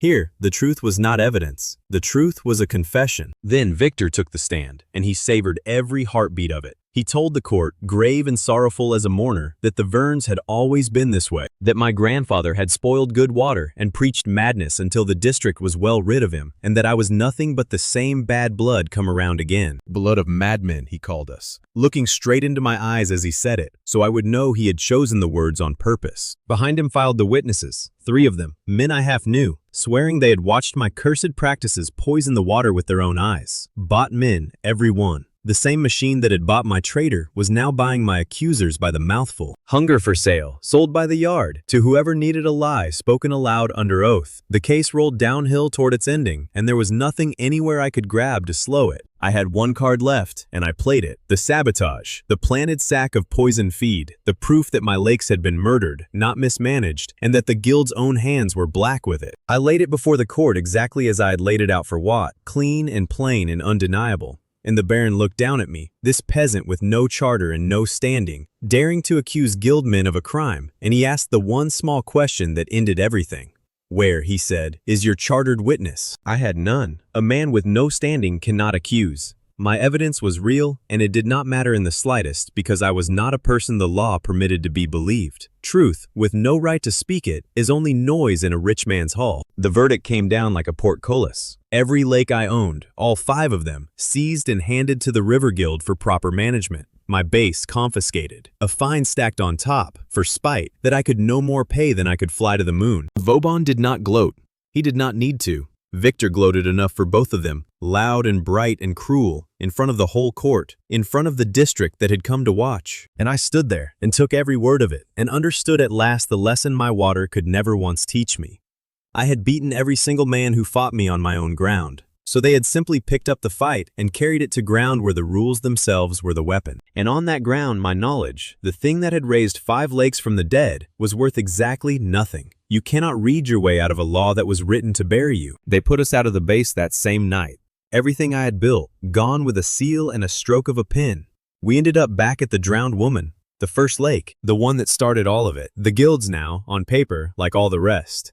The crew sat around a small mean fire and said almost nothing. One of them said quietly that maybe it was finished, that maybe it was time to scatter before the guild grew bored of ledgers and came for us in person. Bran had no plan. That was how I truly knew how bad it was. In every disaster we'd ever crawled through, Bran always had a plan, a terrible one, a doomed one, but a plan. That night he sat and sharpened a stick down to nothing and did not say one word. Then Garm came and sat down beside me in the dark, and he had something cradled in his hands. It was a book, old, water-stained, wrapped in oilcloth gone stiff with H. My grandfather's. Garm had kept it all these years. He confessed it to me low, so the others would not hear the shame sitting under the words. He had known Haldvern was right. He had believed him, back when they dragged the old man down and buried him a madman, and he had said nothing at all. He had stood in that crowd and let his own friend be laughed into a pauper's grave, because speaking up would have cost him, and in the end, he was afraid. He had carried that silence for years, and under the silence, he had carried the book, the one thing of Hald's worth saving, waiting for the day it might finally matter. Putting it into my hands was an old man paying a debt he had never once told a living soul he owed. I sat there in the dark and turned the brittle pages, and something in me went very still and very quiet. 2 lives, that is what I have. One ended in a flood, drowning for fish nobody had ever paid me to care about. The other one began face down in the mud, mocked by a whole village, and had just now lost everything all over again. And I thought, holding a dead man's book by a dying fire, that they could take the lakes and the base and the coin, seal every scrap of it and haul it away in carts, and it would not so much as brush the one thing that actually mattered. What I know. What Hald knew before me. You cannot confiscate what a man carries behind his eyes. They had stripped us of everything except the single thing that could beat them, and the beautiful blind arrogance of it was that they did not even know it was a weapon. That thought was worth more than the 5 lakes. I simply did not know yet how much more. Because the book was not a diary, it was a map and a record and an accusation reaching up out of the grave. Hald had spent his last years doing exactly what I do, reading the water, and he had found what I was only beginning to see for myself. The lakes of this district had not died on their own, one sad pond at a time, over long, unlucky years. They had been killed on purpose. In an order, from a direction, every death flowing downhill from the high ground where the rivers are born. There were dates crammed into the margins, in a shaking old hand. A pond gone black the same season a new sluice rose in the hills. A spring turned sour the year the dam was raised higher. Hald had watched it happen, lake by lake, and written down every death, and no one ever listened. Because the man keeping the record was a fool who talked to fish. I knew that fool. I was wearing his face. The curse was not a curse. It was never neglect, and it was never bad luck. It was a business. Someone had been murdering the water on purpose, patiently, for a very long time, so that the men who held the last clean water could own a starving district outright and call the whole misery fate. And the poison came from upstream, from the headwaters, from the great works high in the hills that belonged, every damn stone of them, to one single man. I did not say his name out loud yet. I did not have to. The trail inked across my grandfather's map ran straight up toward the dam, and I already knew perfectly well whose crest flew over that water. Pliuk chose that exact moment to slither up out of the sea's lake and drop one live, kicking fish at my feet. The guild owned this water now, by law, on paper, sealed and signed. The fish did not appear to have read the paper, and I decided, then and there, that neither would I. I stood up in front of my broken crew and told them the thing I had just found in the dark. They took the lakes, I said. They did not take what we know, and what we know is worth more than every pond they seized, because it is the one thing on this earth they cannot stamp with a seal and cart away. So we are going to build the one thing they can never confiscate. Not water, not ponds. People. It was not much of a speech, but Brand stopped whittling. Lissa lifted her head. Pip nodded once. The small, precise nod he gives a design that is going to hold. Even Garm looked, for a moment, like something other than a man standing at a graveside. And then, as if the world wanted to be certain I understood the true size of what I was wading into, a guild rider came through at first light with a fresh decree. Ink barely dry. All cursed water in the region, every dead lake there was hereby declared property of the River Guild by right of purification. Any water I might raise from the mud would belong to them the very instant it drew breath. They had not simply taken my 5 lakes, they had claimed the entire future. Every dead pond I might ever wake, signed over to them, before I so much as touched it. The race for the water of a whole region had just begun, and I was starting it with nothing but a dead man's book, a stolen fish, and a crew of 5. I had spent every fight so far buying water. Now I had no water and no coin to buy any. So I stopped trying to buy it, and I started trying to give it away. I walked into the first ruined village with nothing but Hald's book and an idea that sounded insane out loud. I did not offer to fix their dead lake for a share. I offered to teach them to fix it themselves, and to bind their village to mine, and to a dozen more, into one thing the guild could never seize with a single seal. The headman laughed in my face, a tired, hollow little laugh. "We have nothing to pay you with," he said. "We have nothing at all left." That, I told him, is exactly the point. I am not here to be paid. I'm here because a man with nothing has nothing left for them to take. Here was the whole idea, and it was the best one I had ever had in either life. The guild had beaten me, because I was one man with 5 lakes. Take the man, take the lakes, and it is finished. But you cannot seize 100 villages with one lawsuit. You cannot confiscate a thing that lives inside 100 heads at once. So I would not build a bigger farm. I would build a cooperative. Every village fixes its own water by the same method. They share the selling, and they share the defending, and no single seal on earth can kill a thing spread that wide. Getting proud, broken men, to trust any of that took work I was bad at. So Lissa took charge of it. She set about teaching a room of scarred old fishermen to stand like men worth something, to stop flinching every time a guild name was spoken aloud. Watching those grim, weathered men practice holding their heads up, awkward as boys at their first dance, was the funniest and the saddest thing I had seen in weeks. The first cooperative nearly tore itself apart inside a day, because the moment there was a shared pot, 3 men reached into it at once. Greed does not politely wait for the water to fill. I had to stand in the middle of that first ugly squabble and remind them, loud, that alone every one of them had already lost everything, and together they had not lost yet. That bought me a truce, barely. The thing that truly turned it was not a speech of mine, it was Pip. I sent the boy to a small dead pond behind the village with the method and nothing else.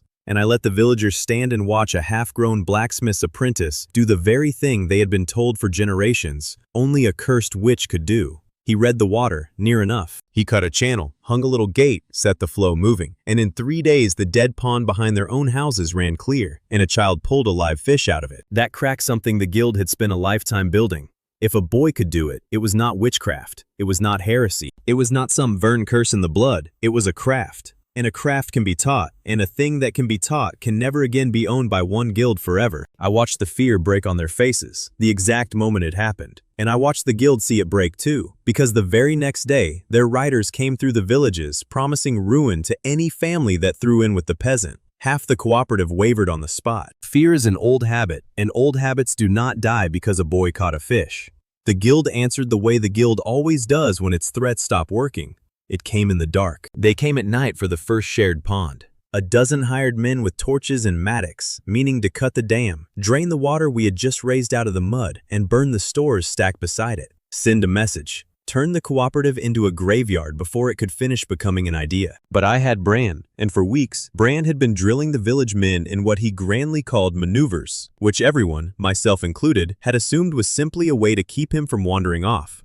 It turned out Bran had accidentally built us a militia. The alarm went up, and the fishermen did not scatter into the reeds. They formed. Badly, roughly, half of them holding the wrong end of things. But they formed, because Bran had hammered the shape of it into them until it came out as reflex. Pip's traps on the dam, simple pits and snares he had laid without telling a soul, took the first 2 raiders straight off their feet in the dark. And Pliuk, who I am now certain holds a personal grudge against anyone who threatens his water, led half the chase himself, a streak of pure fury through the reeds, herding grown men into the mud. Bran stood up on the dam, bellowing his ridiculous military commands into the night. And for the first and possibly only time in his life, every single one of them fit the moment perfectly. We beat them, we broke the raid, we saved the pond, and we stamped out the fires before they caught the stores. And we caught one of them. A hired man, dragged out of the reeds by an outraged otter and pinned down by 3 furious fishermen, and when they hauled him into the torchlight, he had a guild mark sewn inside his coat. A payment token, a safe passage seal, the sort of thing a guildman carries to prove who sent him. The guild ordered it, he blurted, before he had the wit to keep his mouth shut, loud enough for 100 villagers to hear him say it. The whole cooperative heard exactly where those torches had come from. A woman spat at his feet. An old man crouched down and asked him, almost gently, whether burning sleeping children was guild work now. And the hired man found he had no answer to that one either. That was the night the villages stopped being afraid of the guild and started walking away from it. Not because I argued them out of their fear, because when the guild sent men to burn their homes, it was my cooperative that stood on the dam and sent those men home bleeding. One village became 8 by the next market day. The monopoly had never once held anyone by love. It held them by leaving them nowhere else to go, and I had just built somewhere else to go. I kept that guild mark. I did not yet know exactly how I would use it, but a man learns to hold on to the proof of a thing his enemy will one day swear on his life never happened. Holding the cooperative together cost me the last thing I had left to give, my own share. To prove I was not simply one more man reaching into the pot, I put my whole portion into the common store in front of every one of them and kept nothing back for myself but a place to sleep and my grandfather's book. Poor again. Poorer, honestly, than the day I first stood knee-deep in the drowned woman. But I own no lake now, and that was the entire point. The water belonged to all of them, or it belonged to the guild. There was no third door. Lissa found me that night doing sums that came out to exactly nothing. For once, she did not tease me for it. She said, quiet, that she had spent her whole life singing lies for coin, and that somewhere in these last few months, she had started singing something true instead, and it unsettled her how much better the true song felt in her mouth. I told her not to make it strange. She told me I had stolen her own line. Then she sat with me a while by the low fire, and neither of us made it strange. Whatever this was between us had a real shape now. I stopped pretending it did not. The guild could not burn us out, and it could not buy us out. So Vauban did the thing I should have seen coming a mile off. He stopped fighting in the dark and started fighting in broad daylight, with paper. He sent men, lawful ones this time, to the first lake the cooperative had raised, and they came waving that decree. By right of purification, they announced, this revived water is guild property. It was dead water. We claim all dead water made living. It is ours now, by law. And here is the seal that says so. And I stood on the bank of a lake my own people had dragged up out of the mud with their bare hands. And I could not stop a single one of those men, because they were not breaking any law. They were holding one up like a sword. That was the moment I finally understood what Garm and the Baron's court had been trying to beat into my skull all along. I had learned to defeat any man alive in the water, but the water was never going to be where they finished me. The next fight was inside the law itself, and I did not know the first cursed thing about how to win it. I needed more than science now. I needed a weapon made of paper, and I had no idea, standing there, watching them claim my people's lake, that such a weapon already existed, buried, waiting, older than the guild that thought it owned the whole world. The decree was a beautiful trap, and it worked exactly the way Vauban built it. Every lake I raised, they claimed. The better I got at bringing dead water back to life, the more free property I handed the guild. My gift had been turned into their harvest. For the first time in either life, being right about water was making everything worse. I could not outfish it, outbuild it, or outteach it. It was a paper problem, and paper was the one water I had never learned to read. So I went looking for someone who could. I found him in the back of a tavern 2 towns over, drinking himself carefully to death. Aldrich, once a king's lawman, until he crossed the guild over some matter of a charter, and the guild broke him for it. Took his post, his name, and every last shred of his belief that the law was worth the parchment it stained. He laughed when I asked for his help. The law does not work against the guild, boy, he said. I have the scars to prove that lesson twice over. But he had heard the story of Watt, the traitor I paid for instead of hanging, and something in it snagged on him. A man who spends his last coin to save the family of the one who betrayed him, Aldrich said slowly, is either a great fool or the first honest thing I have seen in 10 years. He decided he wanted to find out which. So he set down the cup, more or less, and he helped. Bran, meanwhile, decided that he too possessed a fine legal mind and appointed himself my counsel. He drafted a document formally threatening the Baron with bodily harm and very nearly got me arrested before Aldrich snatched it and fed it to the fire. One legal genius at a time, I told him. Aldrich found the thing we needed, buried deep in old statute, a royal liberty older than the guild charter itself, granting the common folk who clear and work a dead water the right to keep it as a commons, held beyond the reach of any guild's seizure forever. The guild's shiny decree was junior to it. The crown's own ancient word outranked every seal Vauban owned. There was only one problem, and it was a mountain of one. The single certified copy of that liberty was locked inside the guild's own archive, and the guild was never, ever going to hand me the sword to cut its own throat. So we were going to steal it. I know exactly how that sounds. I had spent 2 whole lives being a man of science and honest labor, and here I stood, planning to burgle a fortified archive with a half-drunk lawman, a literal child, a con artist, a soldier who could not follow a plan across a flat field, and an otter with a grudge. But the law was on our side, and the proof of it sat behind a guild lock, and sometimes the only way to pick up the law is to break in and carry it out. I built the plan around the one thing each of them was actually good at. Lissa would go in the front as a highborn lady come to consult the guild, all silk and bored contempt, and hold every guard's eyes on her. Pip would get us through the locks, because Pip can open anything that was ever closed by human hands. Bran would wait at the wall as our way out, and, crucially, touch nothing. And Pliuk would be what Pliuk always is, chaos, held in reserve. It went wrong the instant it began, naturally. Lissa was magnificent, right up until a real guild officer recognized that she was not remotely who she claimed to be. Bran, hearing raised voices from his post, decided the plan had reached its long-awaited violent phase and kicked in a door 2 rooms too early, which woke the entire house. And Pliuk, sent to make one small distraction, made it by stealing the wrong scroll entirely, something that turned out to be a guild wine ledger, and leading 3 shouting guards on a joyful chase across the courtyard with it in his teeth. We ran. We ran through a screaming guild archive with the alarm bells going, and I was certain we had confirmed everything away for nothing. But Pip takes every instruction with terrible, total completeness. I had told him to grab anything that looked old and important, so Pip had grabbed all of it. His skinny arms were stacked to the chin with ancient scrolls, and buried somewhere in that ridiculous pile, by nothing but literal thoroughness, was the exact one we had come for. We came back over the wall filthy, gasping, one wine ledger richer, and clutching the single most dangerous piece of paper in the whole province. Back in the reeds, Aldrich went through the stolen pile with shaking hands and started laughing, the first real laugh I had ever heard out of him. Not only did we have the liberty, Pip had also swept up 3 sealed writs and that guild wine ledger, which Aldrich swore would embarrass Vauban for a year if it ever saw daylight. Keep all of it, I told him. In my experience, everything a rich man locks away is worth holding on to. The liberty was only half the weapon, though. It needed witnesses, village elders willing to stand up in a court of law and swear that their water had been cleared by the commons, by their own hands, and not by any guild at all. The guild had already been to those elders, of course. Threatened their families, their land, their futures, promised ruin to any old man who dared open his mouth. A month before, that would have been the end of it.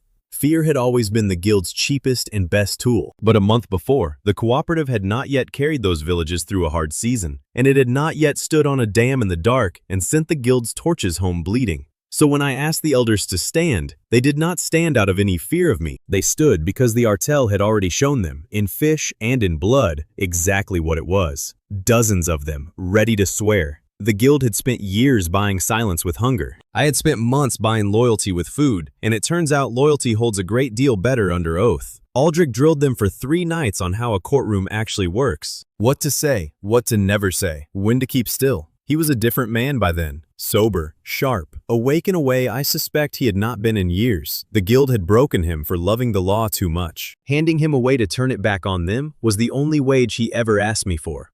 We took it all to court, and this time, I did not walk in unarmed. Vauban came in confident, waving his decree, plainly expecting the same easy slaughter as before.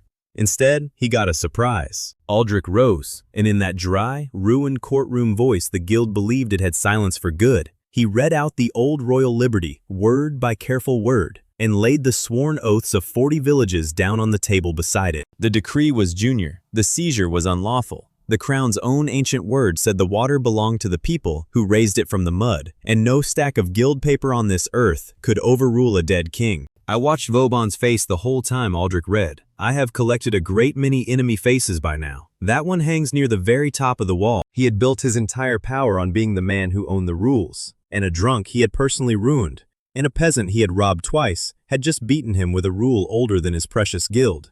Out loud, on his own ground, in front of the whole court. The seizure came apart in his hands. The cooperative kept its water, every lake legal and out of his reach. But Vauban did not climb to where he sat by losing gracefully. He could no longer take the water by law, so he simply changed the target. If he could not have my lakes, he would settle for having me. New charges, drawn up that same afternoon, ink still wet. Sedition, heresy, stirring up the common folk against their rightful betters. It was not a fight over pawns anymore. It had become a fight over my neck. And the Baron, who had so cheerfully helped Vauban rob me the first time, went suddenly quiet and careful. He had felt something shift in that courtroom. When the crown's old word gets read aloud, small lords start remembering there is someone seated far above the guild that they too must answer to, and they stop wanting to be caught standing on the wrong side of it. The first real crack had opened down the middle of my enemies, and I filed that away with all the rest.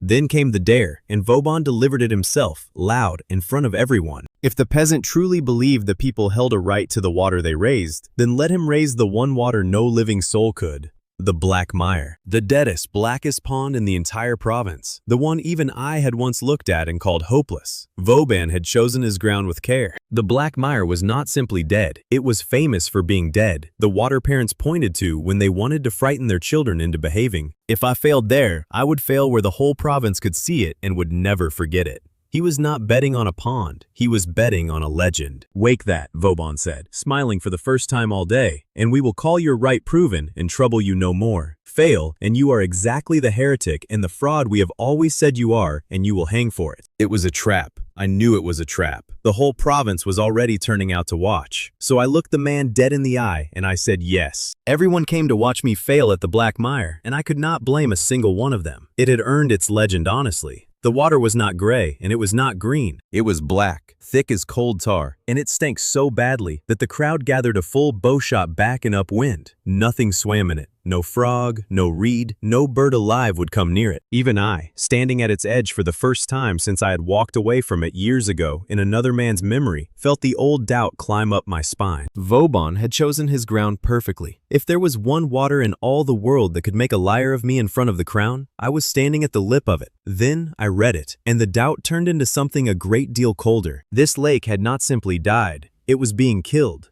Right now. Still. The stink was not the smell of old rot settling into stillness. It was fresh poison running down the stream that fed the mire from the high ground, day after day after day. Something upstream was fouling the water, on purpose, without pause, and the black mire just sat at the bottom of the slope like a cupped hand, patiently collecting all that death. My grandfather's map had said the poison came from above. Standing at the edge of the worst water in the province, I finally smelled the old man being right, which meant every clever trick I owned was worthless. I could clear this lake 100 times over, and it would run black again by morning, because the wound was not in the pond at all. The wound was upstream, somewhere I did not control, and it never once stopped bleeding. For a full day, I had nothing, not one idea. Every method I had ever built assumed the water would hold still long enough to be fixed. Aeration, flushing, filtering, all of it worked beautifully on a lake that was merely dead. None of it worked on a lake that was being freshly poisoned from a source above my reach. I stood at the edge of that black water, with the whole province watching me. And for the first time in a long while, the man who could read any water on earth had no answer written in it. So I stopped thinking about the lake, and I started thinking about the stream. If I could not stop them poisoning the water at the top, then I would clean it on the way down. Not one filter, a staircase of them. All the way along the stream, from the high ground down to the mire, a whole chain of settling pools and charcoal beds and lime, each one catching a little more of the filth, so that whatever poison they poured in at the top would arrive at the bottom running clean, catch the wound before it ever reached the lake. It was the biggest thing I had ever set out to build, and there was no possible way I could build it alone. So I did not build it alone. This was the moment the whole cooperative stopped being a scattered idea and became a single body with 1,000 hands. Pip ran the mechanisms. Every gate and sluice measured to the finger. Bran ran the earthworks and the guard, and for once his bellowing was aimed at a real task. Village after village sent men and boys and tools. Aldrich walked the whole line, keeping every stone of it inside the letter of the Liberty, so the guild could not call our own defense a crime. And Lissa kept that enormous, exhausted, muddy crowd of them believing the thing would work on the days it looked like nothing but a hillside full of holes. For the first time, it was not my crew anymore. It was an army with shovels, and it was mine. By the end, we had 11 pools stepping down that hillside, and near 1,000 feet of stream reworked. More living people on the banks of the Black Mire than it had seen in a generation. Aldrich kept a tally and told me, dry as ever, that I had accidentally organized the largest lawful gathering of common folk the province had seen in 40 years. He did not say it like a warning. He said it like a man who had waited his whole life to watch it happen. The guild came in the dark, of course, because coming in the dark is the only thing the guild has ever truly been good at. They broke the first settling pool on the second night, and the filth tore through the gap and undid a week of labor in under an hour. Up on the ridge, just for a moment, I saw Victor's shape against the trees, watching before he melted back into them. He could not beat the thing I was building, so he had decided to break it faster than I could raise it. What he did not know was that I had already learned that exact lesson the hard way. This time, we had guards on every pool, Brand's militia real now and drilled sharp. We caught the next crew that came creeping up the stream. We rebuilt the broken pool by torchlight, and we pushed on, filthy and sleepless and stubborn, racing his sabotage against my staircase, day after day, and slowly, stone by stone, the staircase won. And then, one gray morning, the running joke of my whole story turned into the single most important proof of it. The eels came back. I had eels posted at every pool down the length of the staircase, my living alarms, the ugly, glowing things nobody else would touch. For weeks, everyone I dropped into mire water had died within minutes. That morning, the eel in the lowest pool did not die. It lived. It coiled up in the cold water and thrived, fat and glowing and smug about it. The staircase had finally caught enough of the poison that clean water was reaching the bottom. The cursed eel, the thing the whole province had sworn for generations was death itself. That ugly, mocked, thrown-away creature was the first living thing to swim in the black mire in a lifetime. After the eels came the fish. After the fish, at long last, came the birds, dropping down out of the sky to a water they had shunned for a generation. The blackest, deadest, most feared water in the province turned, day by day, right in front of the crowd that had gathered to bury me, back into a living lake. The woman from the tournament, the one who had asked me to teach her child, was there on the bank. She did not cheer. She knelt down at the edge of the black mire, the water her own mother had sworn would swallow her whole, and she let her boy put both his small hands into it. Then she looked back at me across the crowd, and she did not have to say one word. I let them all watch me do the last of it. The Baron came, because he had to. Vauban came, because he had dared me to this and could not now look away from it. And the whole province came, because the thing they had been told was impossible their entire lives was happening in the daylight in front of their eyes. I stood at the very edge of the black mire, the deadest water any of them had ever known, and I hauled a net of live, kicking fish straight up out of it. "There is no curse," I said, loud, so it carried all the way to the back of that enormous crowd. "There never was. There is only poison and science, and men who grew rich by teaching you to fear the water instead of learning to fix it." The Baron had no answer. Vauban had no answer. I stood there and watched a lie a whole generation deep crack wide open in the sunlight, in front of the very people it had starved. Somewhere out in that crowd, a man began to say it, quiet at first, then louder, that if the peasant could wake the black mire, then every dead lake in the whole province could be brought back. The idea I had been building toward all this time stopped being mine in that moment and became theirs.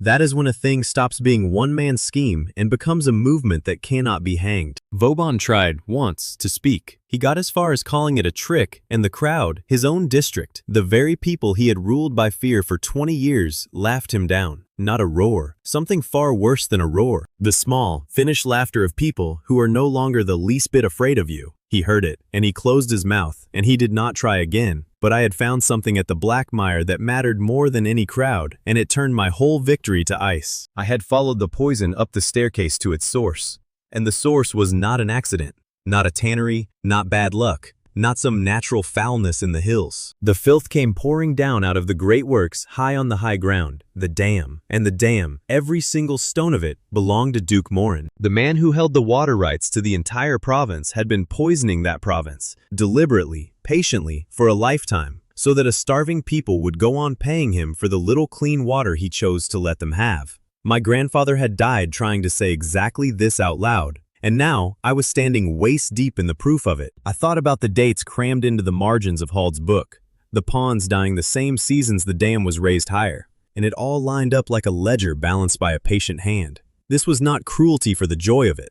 It was arithmetic. Somewhere a man had done the sums and decided that a province kept thirsty was a province kept obedient, and he had spent a lifetime and a whole river proving himself right. I had beaten the guild, and in the very act of beating it, I had picked a fight with the one man who sat above every other enemy I had. Morin did not send men to silence me. That was never his way. He came himself, quiet and smiling, the way he always came, and he did the most dangerous thing of all. He congratulated me. Then, in front of the whole province, he announced a grand tournament to be held under the eyes of the crown itself. The prize, he said, in that soft, unhurried voice, would be the water rights to the entire province. Every river, every lake, every last dead pond, all of it, handed to the winner, forever. He looked at me with that patient smile, the smile of a man who has never once in his life needed to raise his voice to get his way. "Prove it before the crown, boy," he said, "or leave my province forever." He had taken my greatest victory and turned it, without so much as blinking, into the bait for his greatest trap. The game had just climbed past the guild, past the Baron, all the way to the very top, and I had exactly one move left on the board. Reach for the bait,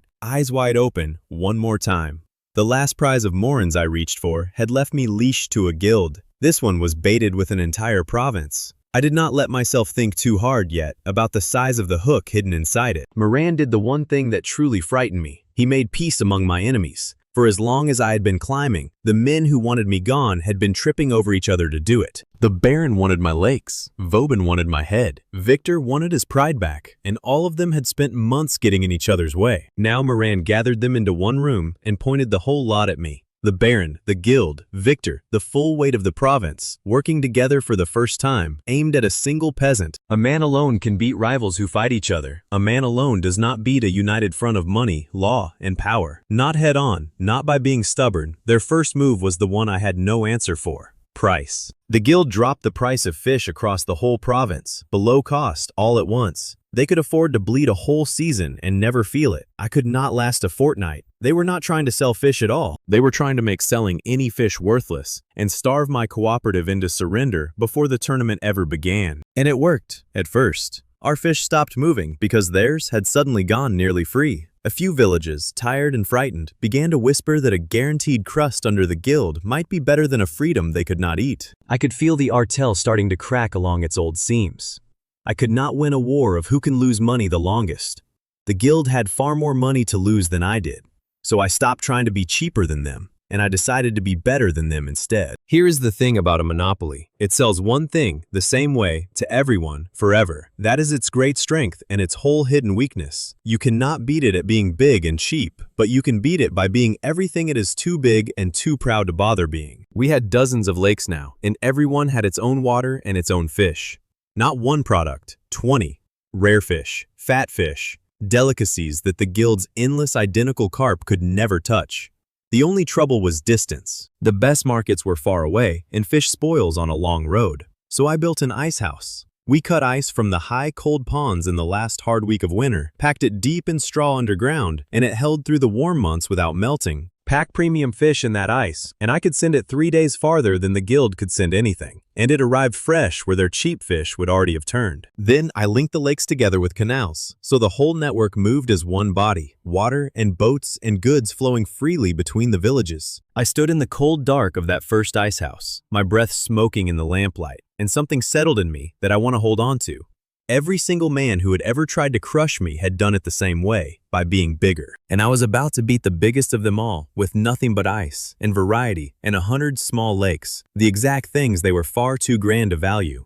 They called my water cheap, they called my fish trash, and they were going to lose to the cheap and the trash, because they had never once bothered to learn what those words were actually worth. The things a proud man throws away are where the whole future hides. I had built my life on that truth, in 2 worlds now. While I built, my enemies were busy celebrating early. Morin threw a great feast for his shiny new alliance, to carve up my province between them before they had won a single stone of it. Lissa walked straight into it. Silk gown, false name, a borrowed highborn accent, a great lady come to admire the powerful men at their moment of triumph. Not one of them had ever seen the peasant singer up close.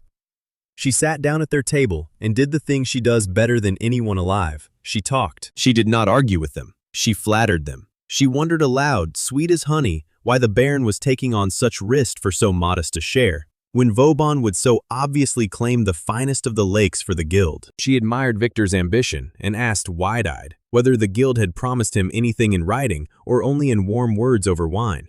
She poured a single drop of doubt into every cup on that table, and then she let it work. She even found a quiet moment to lean close to Vauban and confide, as one refined soul to another, that she had heard the peasant's ice house could keep fish fresh all the way to the capital, and was it not a shame the great guild owned nothing half so clever? Vauban had no idea he was being robbed of his own composure by the very woman whose songs had emptied his stalls. He spent the rest of that night looking at the Baron, the way a host counts the silverware after a guest has gone. By the end of the night, the Baron was loudly demanding to know why Vauban's share was larger than his own. Victor was sulking in a corner because no one had promised him a thing he could actually hold in his hand. And Morin sat at the head of it all, watching his brand new alliance bicker over the skin of a bear that was still very much alive and building an ice house. Their greed had bound them together in an afternoon. Their greed pulled them apart the moment a clever woman gave it the gentlest push. Victor, at least, managed one genuinely clever thing.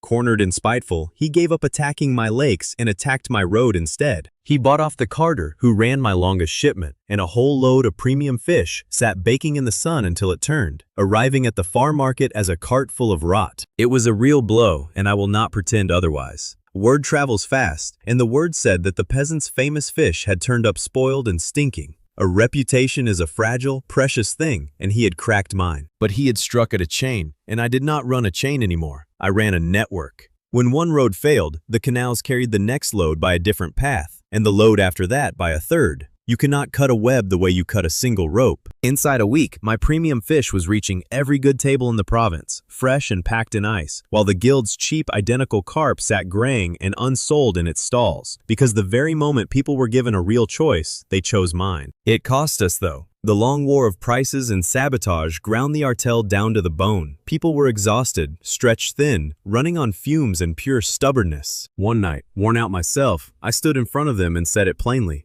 If any of you would rather take the guild's guaranteed crust than my uncertain freedom, I told them, I will not blame you, and the door is standing open right now. Not one of them walked through it. Bran declared, with total gravity, that he had not spent this long becoming a tactical genius, only to quit before the good part.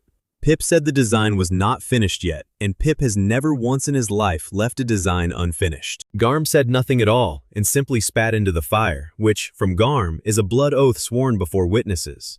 And the villages, offered a sure thing under the guild, chose the hard road at my side instead. The band of idiots I had started this with had quietly become something I did not have a small enough word for. A family, an army, mine. Then, at the very height of it, Pliuk left the water. He hauled himself out onto the bank and would not go back in. And the other spirits, the sleek shapes only I ever fully saw, went out with him. In all this time, I had learned to read that otter like a gauge on a boiler. When Pliuk leaves the water is about to become something you do not ever want to be standing in. I understood it too late. Morn could not beat me at fish, or law, or market, or loyalty. So he stopped fighting me on any of them and went straight for the one thing sitting underneath everything else. The water itself. That night, high up in the hills, they hauled the sluices of the dam wide open. A wall of foul, pinned water came roaring down the valley in the black dark, and it fell on my finest lakes all at once. Not a raid this time, not a lawsuit. A flood, delivered with a shrug and the word accident already written out and waiting for anyone who dared to ask. My best water, the whole crop I needed to stand before the crown, gone under a black tide in a single night. I stood on the ridge at first light and watched the lakes I had spent a year raising go belly up in the gray dawn. And beside me, Bran quietly stopped making jokes for the first time since the day I met him. Even he could read this one. There is no clever line for a whole valley drowning at once. And the tournament that would decide the fate of the entire province was now only days away. You cannot stop a flood. I learned that in the first 10 minutes, the hard way, watching my best pins tear apart like wet paper in the dark. The water came down the valley black and fast, a whole lake's worth of pin filth loosed at once. My people ran to the banks to save what they could, and the current laughed at every one of us. Nets ripped, pins folded flat. The lakes overflowed and went brown, and every fish I had raised for the crown went out with the tide before I could get a single hand on it. Fighting it head-on was going to drown us all, right alongside the fish. So I stopped trying to stop it. You do not stop water. You tell it where to go. A year of work went downstream in the time it takes to lose your footing. The tournament crop, the breeding pens, the fat prime fish I had grown a finger at a time, all of it gone. I have started from nothing before, and I did not enjoy the reminder of how fast a man gets dragged back to it. There was a moment on that ridge where the old panic climbed all the way up my throat. I let it come, and then I let it go. Panic is only a body that has run out of plan. So I made one, fast and loud, and the instant I had it, the fear had nowhere left to sit. A flood is only a disaster if it lands where you do not want it. Aim it somewhere useful, and it stops being a catastrophe and becomes a great deal of free water moving downhill. I had spent a whole year cutting channels and hanging sluices across this valley. I knew every gate, every slope, every low dead hollow that had been dry cracked mud since before I was born into this body. If I opened the right gates in the right order and slammed the rest shut, I could take this killing flood and run it, not through the villages, not over my good lakes, but down and out into the deep lowlands, through my own settling pools, cleaning itself the whole way. Not stop the water, steer it, turn a weapon back into a river. It took every hand in the artel, working blind in the dark, in the rising water, doing exactly what I called out, and not one thing more. Pip stood at the center of it, with the entire map of gates held in his head, working the timing, because only Pip could hold that many numbers at once in the middle of a screaming night without dropping a single one. Villages ran the far sluices on his count, and Bran held the main barrier, the one gate that had to stay shut, or the whole plan drowned the town, and he held it with his back and his boots and his lungs, while the river threw itself at him again and again. I ran the whole valley from the top of the ridge, calling gates by name into the dark, and for once, every voice answered. Open the north cut. Hold the mill sluice. Drop the lowland gate on my mark. Not one breath before. It was the largest thing I'd ever tried to steer in my life, and it moved, gate by gate, exactly the way water moves inside my head when I read a sleeping lake. Only this lake was wide awake and furious, and doing everything in its power to kill us all. Bran also, at the height of it, decided the crisis demanded that he personally command a flotilla of rescue boats, and promptly sank his own beneath him by standing up in it to give the order. He came up spitting half the river and still shouting commands at the men. Some people are a comfort in a disaster simply by refusing, under any circumstances, to change. And then Pliuk, the thief, the joke, the whole reason the province was convinced I talked to myself, became the hero of the night. A cluster of children had been cut off in a flooding hollow, the black water climbing the walls around them, no way through that any of us could find in the dark. But Pliuk found it. He knew those channels better than any map ever drawn, every hidden run and drowned backway, and he led them out, a streak of fur in the black water, with a line of terrified, waiting children following an otter to dry ground. And this time, everyone saw the spirits. And the worst of it, half drowned and desperate, the villagers saw the sleek shapes moving in the water beside Pliuk, guiding, herding, holding a gap open against the current. The thing I'd been mocked for seeing my entire time here was suddenly plain to every last eye on that bank. Living water looks after its own. That night, in front of everyone, it looked after us. But steering a flood is not the same as beating one, and it took its price out of me in full. To save the villages, I had to send the water somewhere, and the somewhere was my own last good lakes, the final stocked pens I had been guarding for the tournament. I opened those gates myself, with my own hands. I drowned my own crop on purpose to keep the flood off the houses. Every fish I had left to prove myself before the crown, gone at my own order, because a fish is a fish and a child is a child, and there is no arithmetic anywhere that turns that into a hard choice. And it cost blood, too. Garm went down holding a sluice against the current, so a whole village could get clear, and the gate gave way under him. We dragged him out alive, but only barely, broken and gray and cold. An old man who had spent the very last of his strength holding a door shut against a river for people who were not even his own kin. He would live, but he would not be standing at my shoulder for a long while, and that carved me out worse than all the lost fish put together. I crouched by him for a moment while the water fell, and he caught my wrist with what strength he had left and told me, rough, to stop looking like a man at a graveside and go win the cursed thing. Ald would have, he said. So would I, if these old bones would still let me. Then he went under into sleep, and I got back up, and I went back to the gates, because that is the only thing you can do with grief in the middle of a flood. Then, in the deepest and oldest water, in the black hour before the dawn, I saw it. Something vast moved through the flood, long and pale, and older than the dam, older maybe than the province itself. A serpent of the old water, the kind of thing that lives only where water has been truly ancient, and truly alive for a very long time. It did not come to harm us. It moved through the newly running channels, down toward the dead lowlands, toward the place where my stolen flood was turning back into a living lake. And it was gone again before I could be certain I had ever seen it at all. But I had seen it. The oldest thing in all that water had come up out of its hiding to follow the water I was bringing back to life. I did not fully understand what it meant. I only knew, bone deep, that the ancient parts of this world had quietly decided to move toward me and away from the man who had poisoned them. I have no science for that, and I will not pretend I do. In my old life, I would have written it off as a tired man's eyes at the end of a very bad night. But I have 2 lives now, and the second one keeps teaching me the same hard lesson. This world has rules living underneath its rules, older ones, and the water remembers perfectly well who healed it and who did not.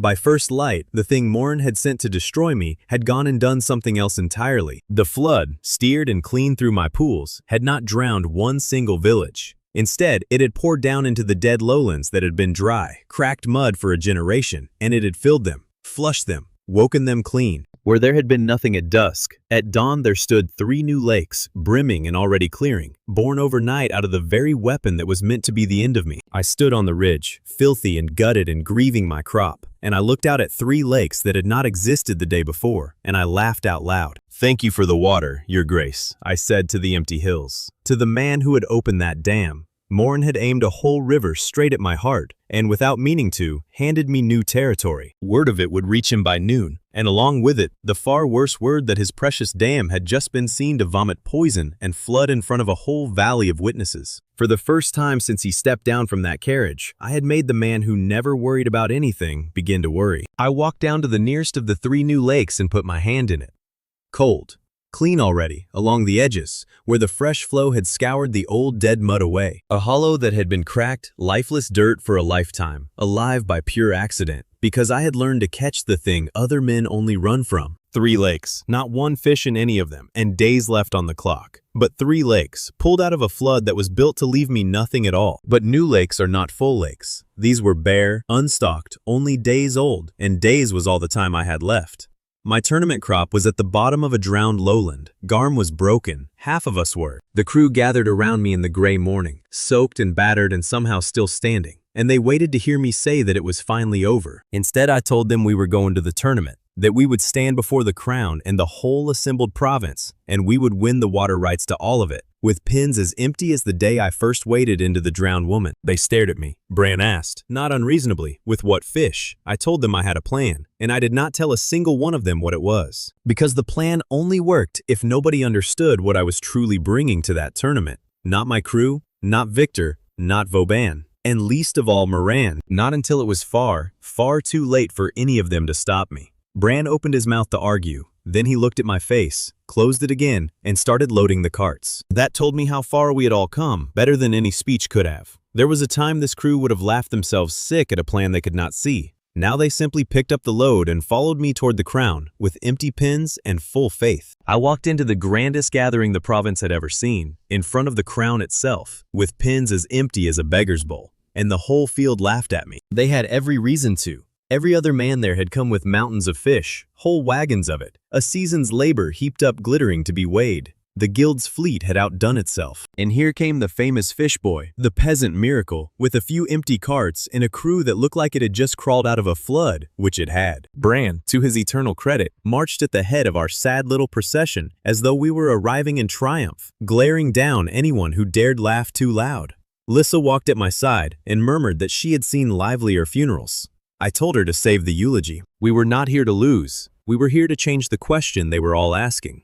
Moran watched me come, and he smiled that patient smile of his, already certain he had won. He had drowned my crop. He had made sure I arrived with nothing at all. Now all that remained was to weigh nothing against everything in front of the king, lawfully, and be rid of me forever.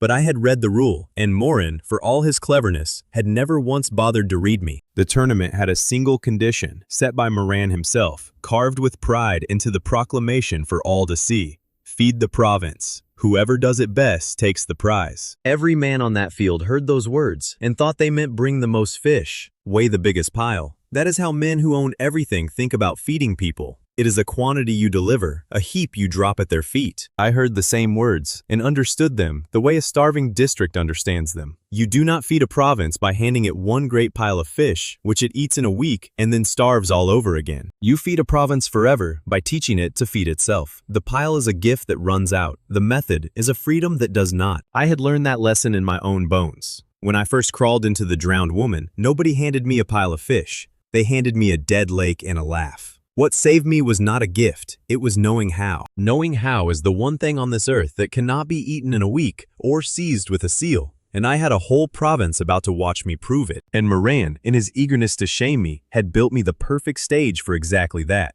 At the last moment, he assigned me a pond to fish, and of course, he chose a dead one. Black, stagnant, hopeless, chosen to leave me standing empty-handed in front of the king. He believed he was handing me my own grave. He was handing me a pulpit. I did not fish that dead pond. In front of the crown, I woke it. Before the king, before the whole assembled province, before every enemy I had ever made, my crew and I did the thing we had spent a hard year learning, all of it, at once. I read the water and named aloud everything that was wrong with it. Pip cut the channel and hung the gate to the finger. We ran the flow, set the sill to catch the air, laid the charcoal and the lime to clear it, and stocked it from the new lakes the flood itself had handed me. Every build, every lesson, every failure I had bled to pay for, folded together into one performance on the largest stage in the world. It was not a catch, it was a resurrection, done out in the open, step by patient step, so that anyone watching with eyes could see there was no magic anywhere in it, only knowledge, only work that any man could learn. I called the steps out loud as we went, the way I had taught Pip, the way Pip had taught a village boy, so the whole crowd could follow along. This is the dead layer. This is where the air is gone. Watch what happens the moment the water starts to move. I was not performing a miracle up there. I was teaching a lesson, and the classroom was the entire province. And the king sat in the front row, taking it in whether he had meant to or not. Victor could not bear it. At the moment it mattered most, with the dead water just beginning to turn, he broke from the crowd and ran for my main sluice, meaning to smash it and drown the whole demonstration right there in front of the king. He never reached it. Pliuk reached him first. The otter that had cost me 100 small disasters over the year chose that one perfect moment to sink its teeth into the ankle of the man about to ruin everything. And Victor went down in front of the crown in a thoroughly undignified heap. "You would not dare." He had hissed at me on his way in. "Not here. Not before the crown." "I already have," I told him, as the guards dragged him off. Twice now. Every joke, every gag, every small stupid thing that had ever gone wrong came due in that single instant and paid out in my favor. Even the eel had its part to play. The living proof of clean water, ready in a jar beside the judges for any man who dared to doubt what his own eyes were telling him. And then the dead pond turned, up on the stands before the eyes of the crown. Black to gray to green, green to water. You could very nearly see the bottom through. And into that new clean water came fish, live and bright and kicking, where an hour before there had been only stinking death. A whole province stood and watched a hopeless pond become a living lake in a single afternoon, and understood, all together, in one breath, that the thing they had feared their entire lives was a lie, and that the thing they had been told only a cursed witch could do had just been done by a starving man in front of their king. I heard it ripple back through the crowd, front rows to the far edge, quiet and then not quiet. It is not cursed. It was never cursed. Somewhere out in that sea of faces, a child asked her mother, loud, why they had all been so afraid of the water their whole lives. And the mother had no answer to give her, because there had never once been a true one. That question, out of that child's mouth, did more damage to Morin than any net of fish ever could. The judges saw it plainly. Every other man had brought fish that would be eaten and gone by the next moon. I had brought the one thing that never runs out. A method. I had not fed the province for a week. I had shown the crown, in the open, how to feed it forever. And by the condition Morin had set himself, in his own overflowing pride, I had won. Morin did not accept it. Of course he did not. A man like Morin does not lose because he has been beaten. He loses only when he decides to, and he had decided no such thing. He rose, smooth and unhurried as ever, and he did the thing men at the very top always do the moment the rules turn against them. He changed what the rules meant. The prize was water rights, he reminded the court, gently, as though correcting a child. And water rights in this province did not pass by a contest of clever tricks. They rested on an ancient royal grant, a thing far older and far higher than any tournament. And that grant was his, held directly from the crown itself. He would happily allow that the peasant had put on a fine show. He would never allow that a show could hand a landless nobody the water of an entire province that was, legally and immovably, his own. I had won the tournament and gained nothing by it. The merit was mine, the paper was still his. And the paper, I kept being taught over and over, is the thing that actually rules the world. But I watched the crown while Morin talked, the still, careful face of the king's man taking all of it in, and I saw the one thing Morin did not want a single soul in that field to see: doubt. He had won the law and lost the room. Every person there had just watched a peasant do the impossible and a duke rewrite the rules to deny it, and you cannot unshow a crowd a thing like that once they have seen it with their own eyes. But in reaching for that grant to save himself, Moran finally showed me the true shape of the fight. The water of the whole province did not rest on Moran the man. It rested on that grant. An old crown gift that made one single family the owner of every drop that fell. I could beat Moran in the water, in the market, in the law of the province, and change nothing at all, because his right did not come from him. It came from above him, from the crown, from the capital, from a hand set higher than any I had yet reached. I'd spent a whole year learning that I could beat any man standing in front of me. Now, at last, I understood that the man standing in front of me had never once been the real enemy. The enemy was a single piece of paper, signed long ago in a place I had never set foot, that quietly turned a whole province and all its water into one family's private property. To truly win, I could not outfish Morin, or outbuild him, or even out-argue him in a provincial court. I had to take everything I had built, every last person, every proof, every old debt and old joke and faithful ally, and carry the whole of it up to the crown itself, and break that grant at its root. It was the largest thing I had ever dared to imagine doing. So I left the tournament I had just won with nothing in my hands, but a plan and a crew, and I turned the carts not back toward home, but onto the long road that ran to the capital. If the water of my whole province was owned by a paper signed in some far-off hall, then that hall was where I would go, and I would either break the paper at its root or be broken across it, and I would get exactly one shot at it. To break a royal grant, I learned on the long road to the capital, you need 3 voices, and I had only 2 of them. Aldrich laid it out for me by firelight. A grant from the crown can only be challenged before the crown, and only by a case that carries 3 kinds of weight. The voice of the common people, that the grant does them harm. The voice of the law, that the grant is being abused. And the voice of the nobility, because the crown will not overturn a great lord on the word of peasants and a disgraced lawman alone. It wants one of their own kind to stand up against Morin. I had the people, 40 villages and a whole province standing behind me. I had the law, an Aldrich and a stolen liberty older than the guild, but I did not have a single noble who would stand at my side, and Morin had made very sure of that. He had quietly closed every door at court before I even reached the road. Without a highborn voice in the room, I would never so much as get into it. The first door opened from a place I had forgotten I ever knocked. Perrin, the cook. The round, sharp-eyed man who, a whole lifetime ago it seemed now, had laid a gold coin on a table for a cursed eel in a roadside inn. That cook, it turned out, did not cook for roadside inns. He cooked for one of the great houses of the capital, and for months, quietly, he had been buying my fish, my rare, impossible, cursed fish, and serving it at the tables of the most powerful people in the kingdom, who loved every bite of it. They had no idea it came out of a peasant's cursed water, and they would have been horrified to learn it.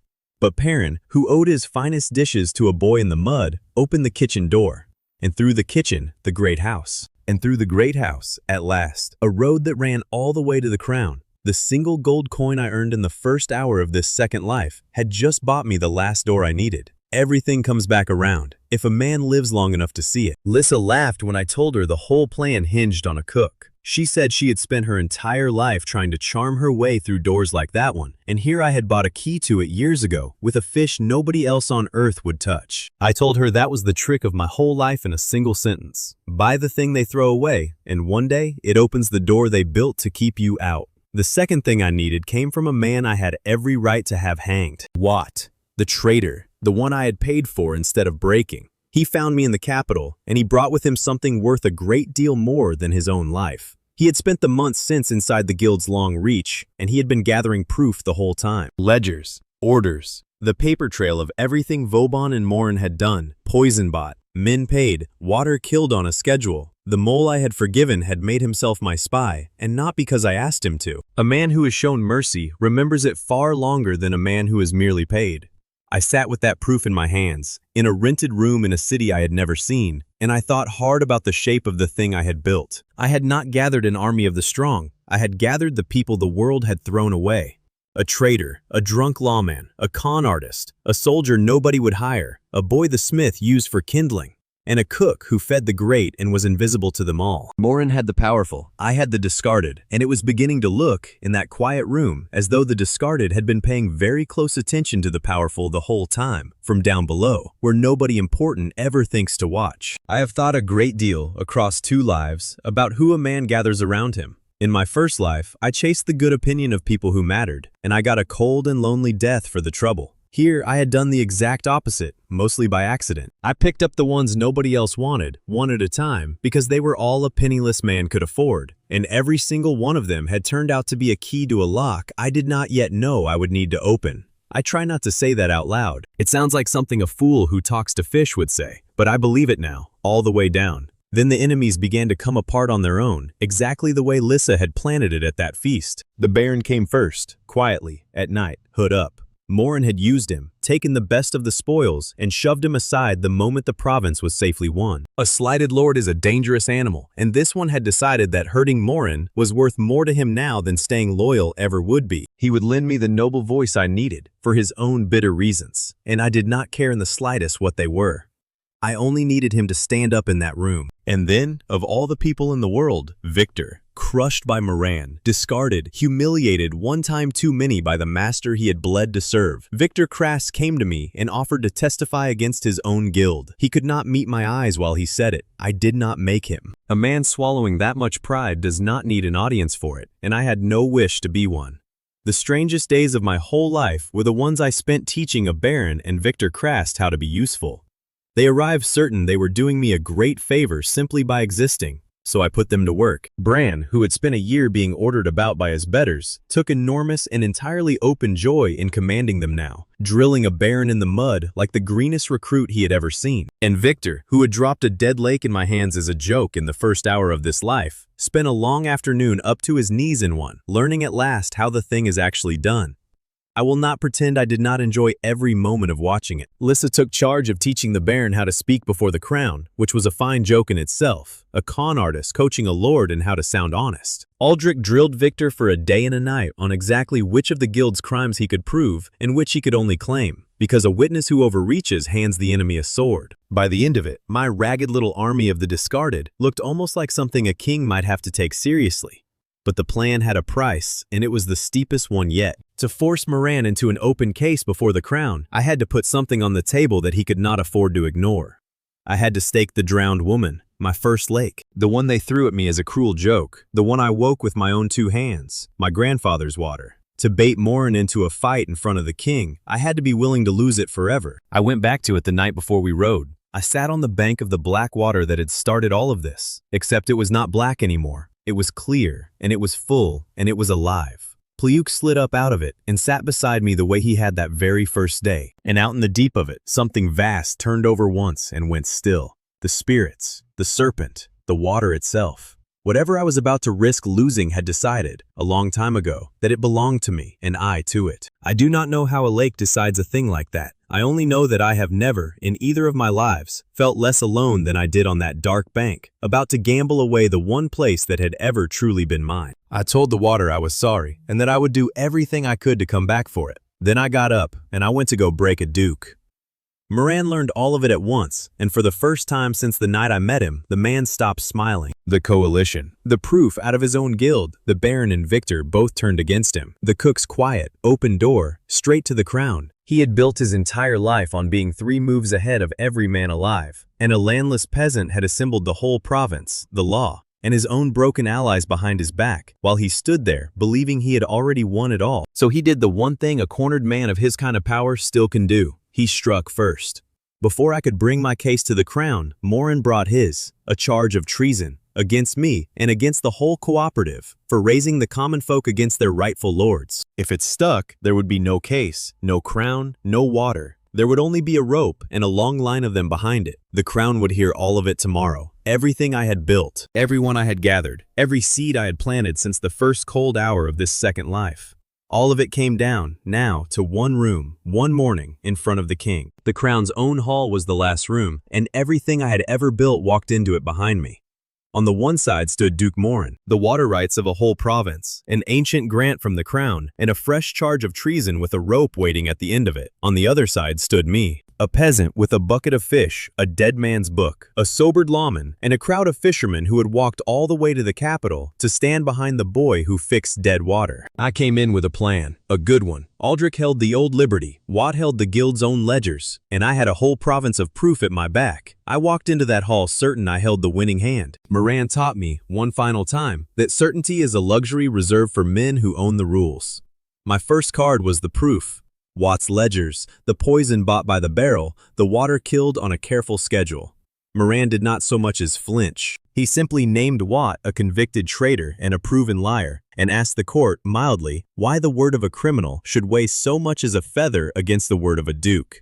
The proof I had risked everything to gather was waved off the floor like smoke from a snuffed candle. My second card was the law. Aldrich rose, and in that dry courtroom voice, he read out the old royal liberty, the one that had already broken the guild once in the province. And Moran, smiling that thin, patient smile, produced a fresh grant, newer, higher, signed with a seal that made the whole room go quiet, a grant that set the water of the province above any old commons law, and placed it in his hands, by the crown's own recent word. My prepared plan died right there, on the floor of the crown's hall, in front of every soul in it. Every card I had carried all this way, beaten by a higher card I never knew he held. And I felt the room begin to turn, slowly, the way a crowd always turns, toward the man who was winning. And then it began to come apart in my hands. Moran turned his eyes on my witnesses, the village elders who had walked so far to speak for me, and under that soft, patient, powerful gaze, they began to shrink.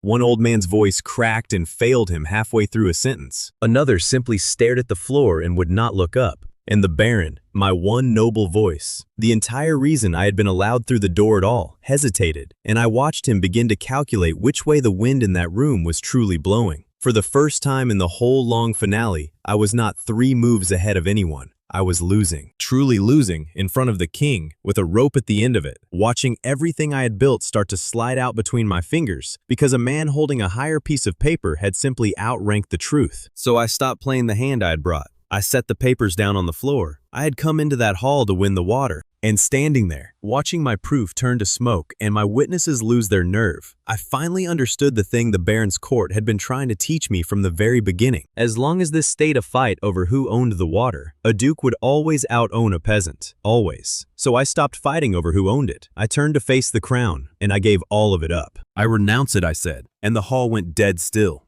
Every claim, the drowned woman, the lakes, all of it, every drop. I do not stand here to make the water mine instead of his. I stand here to say that it should never have belonged to any one man at all. It is not for me to decide whose water this is. It is not for him either. Let the people who drank it dead be the ones to decide. It was the most dangerous thing I had ever said, and it was the only true thing I had left. Every man in that hall had come expecting a fight between 2 owners over a prize. I had just stood up and told them there should be no owner at all. If it failed, I would hang for it, and I would hang having given away everything I owned in the very same breath. But I had spent a whole year proving that dead things come back to life, and I decided, right then, to believe the same about a room full of frightened people. And I turned my back on the most powerful man in the province, and I asked the room. I did not know what would happen next. That is the plain truth of it. I had no card left to play, and no plan at all for what came after. I had simply told the truth out loud and thrown it to the room, and I braced myself to lose everything I owned on the strength of it. Then a fisherman stood up, an old man from a village I had fed through one hard winter, and he said plain and steady that the water had been dead and the peasant had brought it back to life, and it belonged to the people who worked it, not to the man who had poisoned it. Then he sat back down. Then another man stood, then a whole village at once. Then the woman, whose thin child had put both his hands into the black mire. Then Watt, the traitor, who had nothing left in the world to gain by it and stood up anyway. And then, at the last, the Baron, who looked at the rising hall and finally, for once in his life, chose the right side of it. Aldrich was weeping openly by then and did not care one bit who saw it. Lissa, who had spent her whole life singing a crowd whatever it wanted to hear, stood silent for once and simply watched a crowd sing the truth back to a duke with no one prompting it at all. Even Perrin, the cook, rose from among the lords in his fine house livery and set himself on the wrong side of every powerful man he served, for the sake of a starving boy who had once sold him one ugly fit. One by one, and then all at once, the room I had spent a year feeding and defending and freeing rose to its feet without a single word from me, and it filled the crown's own hall with the one sound Moran had spent his entire life making certain he would never have to hear. The voice of the people he owned, refusing to be owned any longer. It was not a card pulled from my sleeve, it was a harvest. Everything I had planted over a whole year, every fish, and every kindness, and every night on a dam, all coming up out of the ground at once. And Duke Moran, for the first time since I laid eyes on him, lost control of himself. He had never once needed to raise his voice. Now, watching his own province rise against him in front of his own king, he raised it. "They are mine," he said, and the smooth mass cracked all the way down the middle at last. "The water is mine by blood, the land is mine. And these are my cattle, and cattle do not stand up in a hall and vote on who owns the field they graze." The whole hall heard it, the crown heard it. He had finally said the quiet thing out loud, in front of the king, the thing his entire soft, smiling power had always been built to keep hidden. "Then let those who drank it dead speak," I said, quiet, into the silence that came after. And the whole province rose to answer him. And Duke Moran stood in the crown's own hall with his mouth open and not one word left inside it, while a room full of the people he had just called cattle looked at him together and did not sit back down. I have collected a great many enemy faces across 2 lives. I keep them the way some men keep coins. Moran's face in that one moment, when a lifetime of smooth certainty ran dry and left nothing at all standing behind it, I will keep until the day I die. He had ruled his whole province by making people afraid to look up. And a full hall had just looked up all at once and found there was nothing above them but a frightened old man and a lie he could no longer make them swallow. That silence was the thing I'd been walking toward since the first hour I woke face down in the mud. It was worth every single step it took to get there. The crown had seen more than enough. It stripped Morin of the water rights he had held over the whole province like a hand around a throat. But it did not hand them to me. I had already asked for that, in the only way that ever mattered, by refusing to take it. The crown gave the water of the province to its people, to the commons, held by the cooperative under my keeping but never again my property. Water that could never again be gathered up into one man's fist and sold back drop by drop to the thirsty. The machine was not handed to a new master. It was broken open in front of the king and left that way. I very nearly lost the drowned woman for good in the doing of it, because I had staked it and renounced it along with all the rest. It came back to me only because my own village stood and swore, under oath, that they had raised it alongside me, that it was common water, brought back by common hands. My first lake was returned to me on the single condition that it was no longer only mine. I found I could live with that. It was, in the end, the whole entire point. Garm was not there to see it. He was still healing, far away, in a bed beside a lake he had nearly died to save. But I had Aldrich write it all down, every word of it, so that when I finally got home, I could read it aloud to the old man who had put his dead friend's book into my hands and started all of this. Hald was right. I wanted Garm to hear a crown be forced to say so. Victor, who had testified against everything he once served, stood alone in the wreckage of the man he had spent his life following, and no longer seemed to know what he was. I told him he could come and learn to fix water instead of poisoning it. Bran clapped him on the shoulder and informed him gravely that he was now the rawest recruit in the artel and would be addressed as such. It was, I think, the first honest laugh Victor Krast had ever had in his life. I should have felt nothing but triumph in that hall. I very nearly did. But that fresh grant, the higher card Moran had played, the one that had come within a breath of burying me, would not stop nagging at the back of my mind. So while the great hall slowly emptied of witnesses, I picked it up off the floor and I read it properly, for the first time. A recent grant, over the water of the province, signed and sealed, and the hand that had signed it was not the crown of this province at all. It came from the capital, from higher than Morin, from higher even than the king I had just stood in front of. Someone far, far above a provincial duke had signed an order to keep the water of my home locked in a single pair of hands, and Morin, for all his power, had only ever been the man holding it here, at the bottom, where I could reach him. The rot did not begin with Morin. He was only a symptom of it. Somewhere above him, above all of this, someone had decided a long time ago that thirsty people are obedient people and had been quietly drying out the whole kingdom, region by region, for reasons I could not yet begin to see. I had won my province, and in the very last moment of winning it, I had found the ragged edge of something the size of a kingdom. A single year, that is all it took to change what the word water meant in the lake marches. I rode home from the capital, and I did not recognize my own province. A year ago, it had been dead swamps and hungry villages, a place where water meant a curse and a debt and a thing to be afraid of. Now the road ran past lake after lake, clear and full and silver with fish, past mills turning on their own rivers, past fields, actual green fields, drinking from channels I had first cut for fish and that now watered grain. That was the last gift I had never seen coming. Fix the water for the fish and the farms come back with it. The same channels that fed my lakes fed the fields beside them. A district that had spent a generation burying its children hungry was, for the first time in living memory, about to have more food than it had baskets to hold it. I did the sums one last time, the way I used to do them on the very worst mornings. Day 1, I owned one dead lake, no coin, and a debt. Now the marches held better than 40 living lakes, an artel of 30 villages, mills that ground for free, ice houses, and fields that had not grown so much as a weed in 20 years. One dead puddle to 40 living lakes. I let myself sit with that number for a breath. Then I got back to work, because a number is only ever a resting place, never a home. I built one more thing before I let myself rest. A school, not a grand one. A shed beside the drowned woman, where anyone at all could come and learn to read water and wake a dead lake.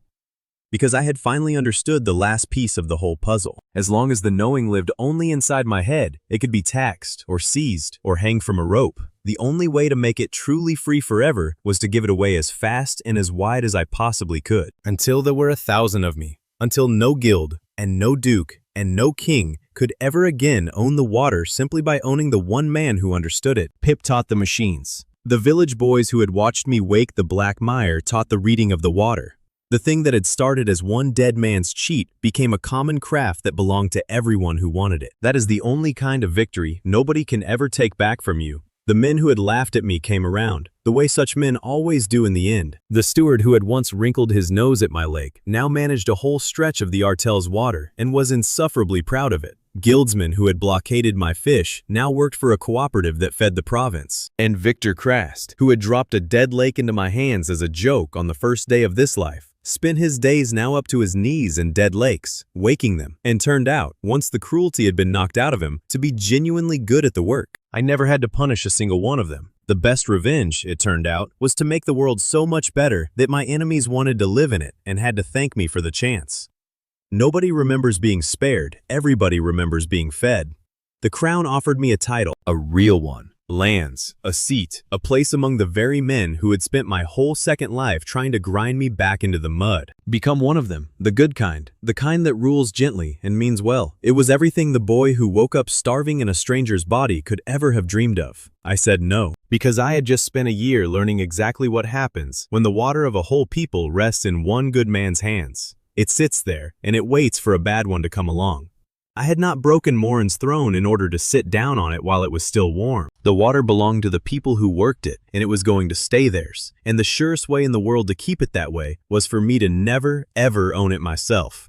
I would keep the water free. I would not become its new master, however kindly. Aldrich drew up the charter that made it law. The water of the marches, held in common, taught in the open, owned by no crown and no guild and no single man, not even me. He signed it sober in his own restored name and told me it was the first honest thing the law had managed in this province in 40 years. I kept a copy of that one. Some papers, it turns out, are worth holding on to after all. We threw a feast, of course. The largest the marches had ever seen, because for the first time in memory, there was enough food to waste a little of it on pure joy. Bran told the story of the Battle of the Cabbage Garden to anyone who would hold still long enough to hear it, and over a year it had swollen into an epic in which he personally held a bridge against 100 armed men. Pitt built a clever little device to keep the flies off the food, and it worked perfectly the first time, which somehow disappointed everyone who had gathered to watch it fail. Garm, mended and grumbling, sat by the fire and pretended he was not proud of me and failed at it completely. And Pluk, at the very height of the celebration, stole the single largest fish clean off the head table and led half the province on a joyful chase through the reeds, which felt like exactly the right way to end a year. Lissa found me at the quiet edge of it, away from the noise and the light. She did not sing. She just stood beside me and watched the thing we had built together glow in the dark. And after a while, she took my hand, and neither of us made it strange. We had stopped pretending a long way back down the road. Late, when the fires had burned down to coals, I walked down to the drowned woman alone. The first lake, the rotten black puddle they had thrown at me as a joke in the first hour of this whole life. It was not black anymore. It was clear all the way to the bottom, thick with fish, silver moving quietly under the stars. Plyuk climbed up onto the bank and sat beside me, exactly the way he had that first, filthy, hopeless morning. And far out in the deep of it, something vast and ancient turned over once, slow, and went still. A dead puddle, that is what they gave me, a dead puddle and a laugh. And it had become the beating heart of a province that would never again go hungry or fear its own water. I sat there a long while, in a body that was not born mine, in a world that was not born mine, and for the first time across 2 entire lives, I felt like I was standing in exactly the right place. Hald, I thought, you were right all along, and now every soul in the province knows it. I should have known the water would not let me rest for long. A rider came the very next morning, hard and worn, from the far edge of the kingdom, from the coast. He had come a very long way, and he asked for the man who wakes dead water, and when they brought him to me, he told me the sea was dying. Not a lake, not a river, the sea. The great water at the edge of the world was going gray and empty, the fish vanishing, whole coast towns starving in the exact same way my province had once starved, and it was spreading, dying the same way, from the same kind of wound, the wound whose thread I had followed all the way to a signature in the capital.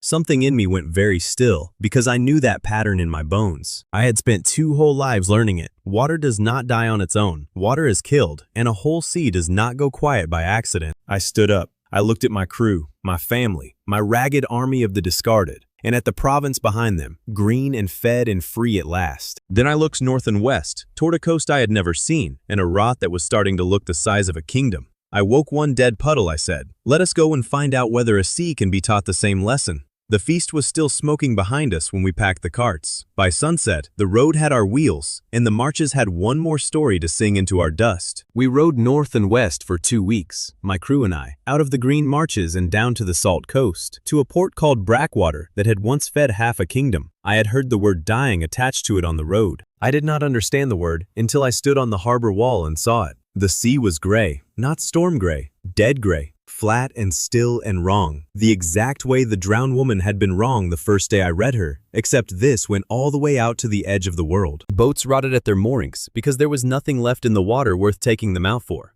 And on the docks stood people with the exact hollow faces I remembered from my own first week in this life. The faces of parents watching their children go quiet from hunger. Quiet is the sound that comes after crying stops. I knew it too well. It was my own beginning, blown up to the size of an ocean. Lissa, who had spent the whole 2 weeks complaining about the smell of fish, went very quiet on that harbor wall. She grew up somewhere like this, I think, though she has never once told me so. Bran stopped narrating his own legend, and Pleuk would not go near the water, which frightened me more than any of it, because Pleuk goes near all water. When the otter refuses a sea, you are looking at a sea that has been murdered. They knew me on the coast, the man who wakes dead water. They lined the road into Brackwater and watched me come the way drowning people watch a rope. And I walked down to the edge of that dead sea with all my hard-won confidence. And the sea took one look at me and laughed in my face. Everything I knew was built for a lake you can read from a single bank, a lake you can wall off, cut a channel, hang a gate, and turn the whole body of it over until it breathes again. But you cannot hang a gate on the ocean. You cannot dig a channel around a tide that comes and goes twice a day, whether you like it or not.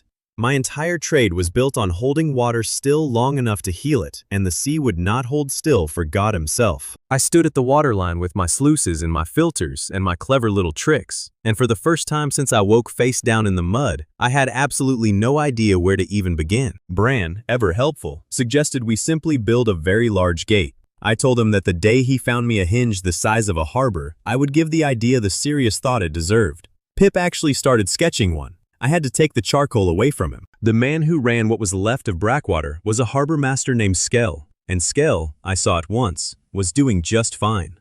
That is the ugly thing about scarcity. Somebody always eats well off it. Kael controlled the last of the fishing rights, the last few boats that still caught anything at all, and he sold that little catch at a price that was slowly, quietly turning the whole starving coast into his personal property. A dying sea was the best thing that had ever happened to the man, and he had no intention whatsoever of letting a lake peasant come and fix it. He met me on the dock with a smile I had seen many times before. On Victor, on Vauban, on every man who has ever grown fat on other men's fear. The sea dies because the gods have willed it, he announced, loud, for the benefit of the hungry crowd behind me. It is not the place of a puddle boy to go arguing with the gods. Go home and wake your little pawns and leave the ocean to its betters. I filed his face away with all the others. I keep a large collection, and I had a feeling I would be adding his to the top of it before long. That night, I went down to the water alone, the way I always do, and I read the sea, the way my grandfather taught me to read a dying lake, and what it told me stopped the breath in my chest.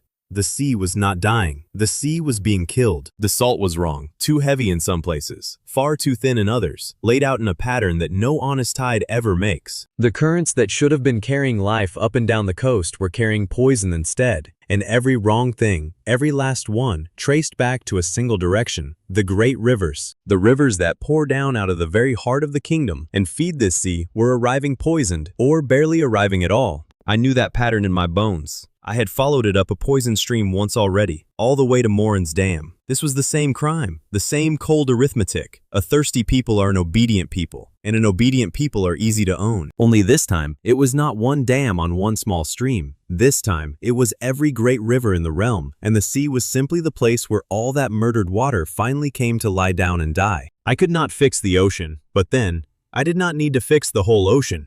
I only needed to prove that it could be done at all. East of the port there was a bay, a tidal inlet where a small river came down to meet the sea, and its mouth was choked, silted solid, and stinking. The river strangled to a trickle before it could ever reach the salt.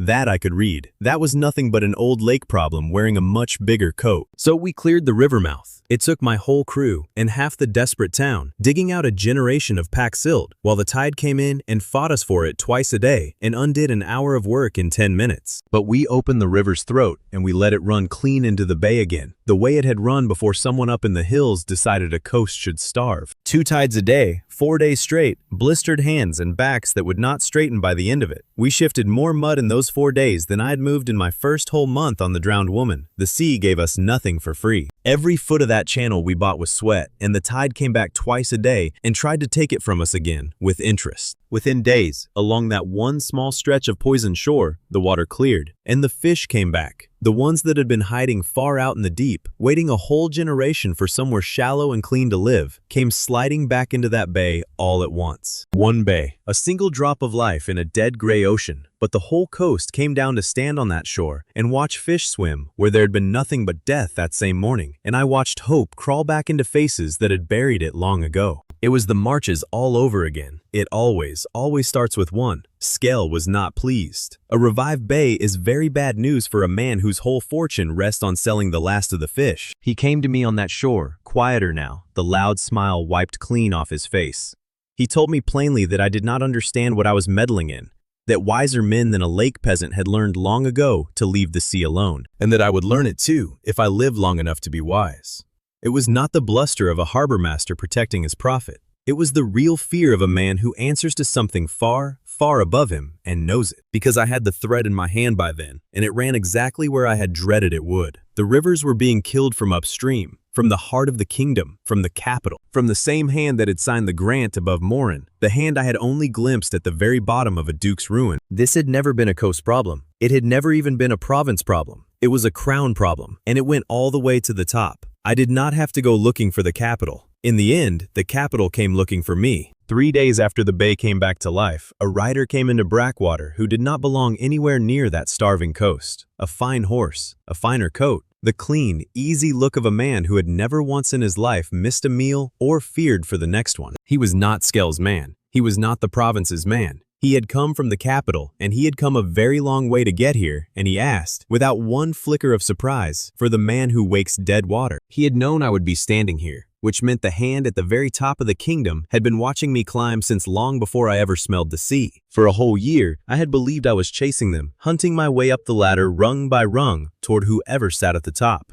And now I stood on a dead shore and understood, cold all the way through, that they had been letting me come. That is a chilling thought to hold. You do not let a rat climb the ladder unless you already know exactly which room you want it standing in when it reaches the top. The rider from the capital did not threaten me. Men who are truly powerful never have to. He simply delivered his message and watched my face while I took it in. His master, he said, had followed my work with great interest, from the very first cursed lake all the way to this dead sea, and his master wished to extend an invitation. Come to the capital. Come and discuss the water of the kingdom like reasonable men. He did not give his master's name. He did not need to give a threat either. The invitation was the threat. Come and talk, or we will come and talk to you, and you will very much prefer the first version. I told him I would think on it. Then I went to find out exactly who I would be talking to, because I do not walk into a room I have not read first. And a kingdom, it turns out, can be read like a lake if a man is only willing to walk far enough up the river to do it. I followed the water inland, away from the dying coast, up the great rivers that fed it. And what I found made Morin's dam look like a child's toy left in a puddle. Where Moran had strangled one stream to own one province, someone had done the very same thing to every great river in the realm. Enormous works, whole valleys dammed and drowned, rivers dragged out of the beds they had run in since the world was young, water gathered and pinned and rationed out on a scale my mind could barely stretch around. Not one wound in the kingdom, 100 of them, all of them bleeding into the same dying sea, all of them built by the same patient, unhurried hand. I stood at the foot of one of those works, a dam so vast it swallowed the wind.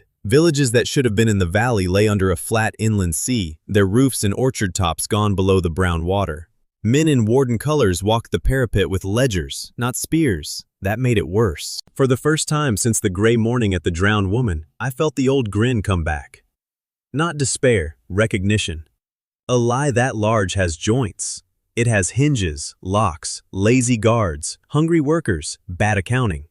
Because a thing built by men, however vast, can be understood one named piece at a time. And when I understood enough pieces, the face hidden in the map finally looked back at me. This was not greed. Greed is small and hungry and grabs the nearest bright thing. This was design.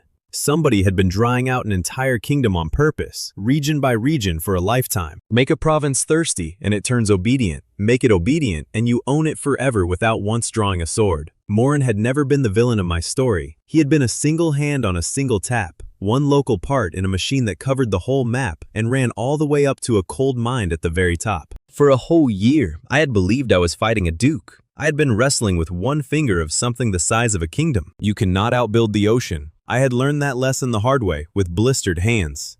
But I had also learned, back in the marches, that when you cannot be bigger than the thing crushing you, you become harder to hold. So on the coast, I stopped performing miracles and started teaching a trade. I made fishermen read the stink of a blocked mouth, made children watch where foam died on the stones, made old women point to the places their husbands had stopped casting nets years before. Every fishing village, every choked river mouth, every dead gray bay got the same plain craft that had woken the black mire from the dead. Clear your own river's throat, free your own water, bind yourselves village to village so that no single man and no single seal can ever take it back. By the third village, they no longer waited for me to touch the water first. A boy would name the color. A widow would name the current. A fisherman would curse in the exact tone that means a man has decided to pick up a shovel. Lissa carried my story faster than I could write it, and Bran drilled the fishermen into the same ragged, shouting militia that had saved the marches.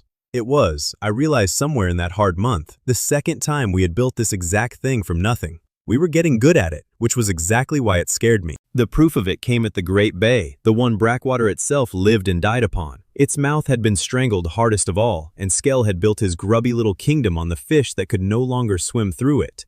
So of course, that was the one I chose to throw open in front of every soul on the coast. For one hard month, the coast dug there as a single body, with salt drying on every sleeve. The tide slammed our knees, filled our cuts with salt, stole our shovels, laughed at our rope marks, and came back twice a day to collect whatever strength we had saved for morning. Then the final plug broke. The river hit the bay with a sound like a locked door giving way, and the harbor changed color while people were still standing in it. Gray to green, green to clear, then silver, everywhere too many fish for the eye to count, filling Blackwater wall to wall until the old docks groaned under the crowd rushing to sea. Skell stood on his own dock and watched the sea he had sworn was cursed by the gods come roaring back to life. He had nothing left to sell, because I had just handed the sea back to everyone for free. "This is impossible," he said, to no one in particular. "It is not," I told him, "loud enough for the harbor to carry it. It never was. That is the whole trick, Skell. It was never once the gods. It was only ever men like you, standing between hungry people and their own water, charging them for the privilege of being afraid." The coast heard it. The coast always hears it in the end. But a bay that size does not wait quietly, and the hand at the very top of the kingdom felt the tremor of it. The name reached me at last, carried down from the capital on frightened lips. Warden Corvain, the Lord Warden of Waters, the crown's own master of every river in the realm, the man who had signed the grant that sat above Morin, the man whose polite invitation was still folded in my pocket. He was no greedy duke and no grasping guildmaster. He was the architect, the mind at the very top of the machine, the one who had spent a whole lifetime drying out a kingdom on purpose, one river at a time. And a man does not build a thing that vast for mere coin. Corvain wanted something far bigger than gold, and I did not yet know what it was. That frightened me more than any army could have. You can always guess what a greedy man will do next. A man with a design is another thing entirely. I asked everyone I could find about Warden Corvain, and almost no one would say much, and the little they said all pointed the same cold way. He had held his post far longer than one man's life should have allowed. He never raised his voice, he never lost, and the rivers had been quietly dying for the whole of his long reign. People spoke of him the exact way they had once spoken to me of the cursed lakes, as a thing that simply was, that no one questioned, that everyone had always been a little afraid of, without ever quite knowing why. Corvain did not wait for my answer to his invitation. He answered the revived bay instead. The word came down the coast within days. By order of the Crown's Warden of Waters, all works upon the rivers and the sea were forbidden to any hands but the Warden's own. My cooperative was unlawful. The freed bays were to be closed up again, by force where needed, and any man who so much as dug a channel without the Warden's seal upon it was now an enemy of the Crown itself. He was doing to the whole kingdom what Vauban had once tried on a single district, and he had the crown in his fist to do it with. He could not allow one coast to prove that water could be free, because one free coast is a story, and a story, once it starts spreading, is the one thing a machine like his cannot ever dam. And then Kael sent me one last message, private this time, meant for my eyes and no others. And it was not a threat about water at all. It said only this, that the warden knew what I was, that he knew the man reading his rivers was not the peasant boy the whole world saw when it looked at me, that he had been waiting a very long time for someone like me to wake up in this world, and that I should come to the capital, because I was the only other living soul who truly understood what was happening to the water and why it had to die. I read it 3 times over. He knew. Somehow, the man at the top of the entire kingdom knew that the boy fixing lakes carried another whole life behind his eyes. He knew what I was. And worse, far worse than that, he had written it the way a man writes to welcome home someone he has been expecting for years. For a full year, I had believed I was the only one of my kind ever to wake in this world. Kael's little note told me, in a few calm lines, that I was wrong, and that whatever was truly killing the water was older and bigger and far stranger than one greedy kingdom drying out its pour. I stood on that shore with a folded note that had just changed everything, and I made my choice. The rivers all ran down to the sea, and the poison in every one of them ran down from a single place. And the one man alive who knew why was sitting in the capital right now, waiting for me with a smile I could not yet see. Every answer I had chased for a year was there, so I had no doubt, was every danger I had not yet imagined. I was going to the capital. Not because he had invited me there, because that was where the water led, and I have never once, in either of my 2 lives, been able to turn my back and walk away from water that needs waking. When I told the crew, Bran only asked whether the capital had decent taverns. Pip asked how big the rivers were. Lissa did not ask anything at all. She just started quietly packing, which is how I knew she understood the true size of what we were walking into far better than either of them did. I had woken a puddle, then a province, and now, standing on a dead shore with a note that knew my deepest secret, I finally understood the true size of the war I had walked into. This was not a fight I could win the way I had won all the others. Not with a clever channel, or a stolen law, or one proud man put in his place in one good haul. Kael held the water of an entire kingdom, and behind the water he held the crown, and behind the crown he held some design I still could not see the shape of. One man does not break a machine that large, not even a man with 2 whole lives behind his eyes. But I was not one man anymore, and that, for all his patient watching, was the one lesson Warden Kael had failed to learn. He had spent a lifetime owning people one at a time by keeping each of them afraid and alone. I had found the opposite by accident, face down in the mud. Give frightened people each other, and give them a craft they can pass hand to hand, and they stop being men he can own. They become a flood. I had 40 villages of that flood, and a whole coast, and it was still rising while he slept in his tall tower. I sent word back to the marches, not a cry for help, a spark. "Do not march for me," I wrote. "Teach around him. Send the water wakers out, from the green marches to the salt coast, and down every dead river in between, until there is not one of me left in the world but 1,000. And they did. The little school by the drowned woman emptied itself out and walked. Garm, mended now and meaner than ever, sent his best with my grandfather's notes tied in oilcloth. Aldrich sent the law, copied by hand until every village elder could unfold a page and make a steward go pale. And Victor, of all the people in the world, led a band himself. The boy who had once dropped a dead lake into my hands as a cruel joke now spent his days handing dead lakes back to life all the way down the coast road. I still do not know whether that is justice, mercy, or the water having a sense of humor. By the time we turned for the capital, water wakers were already in provinces I had never set foot in, teaching a craft learned from someone who had learned it from someone who had learned it from a fool with a dead man's book.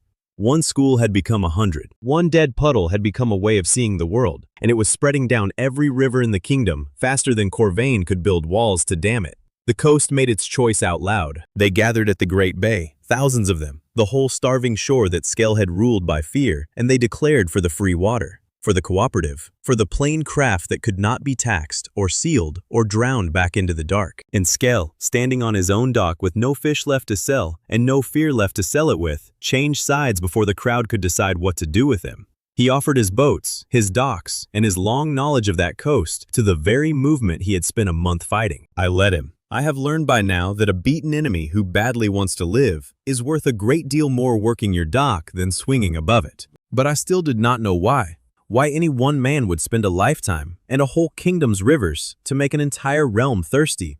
Simple greed I could have understood in an afternoon.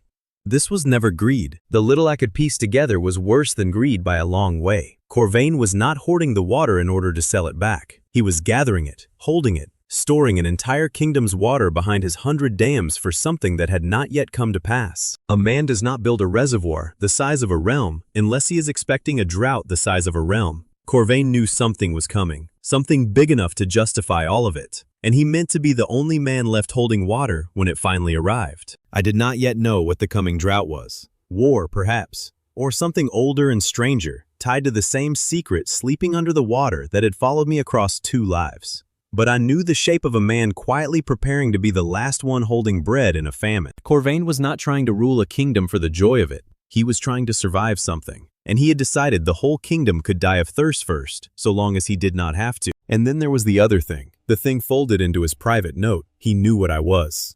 I went down to the water one last time before we rowed, to read the sea and settle my own head. And Pliute came and sat down beside me on the stones. And far out past the freed bay, in the deep, I saw it again. The old serpent. The ancient thing that follows living water wherever it wakes.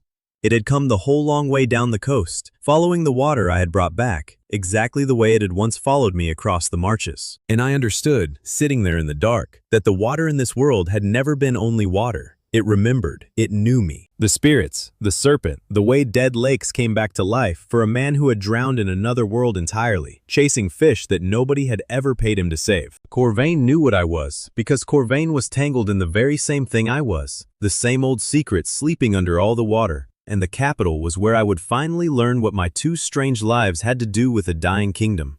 We rode for the capital at dawn, not the 5 ragged fools who had chased a thieving otter through a swamp a year ago.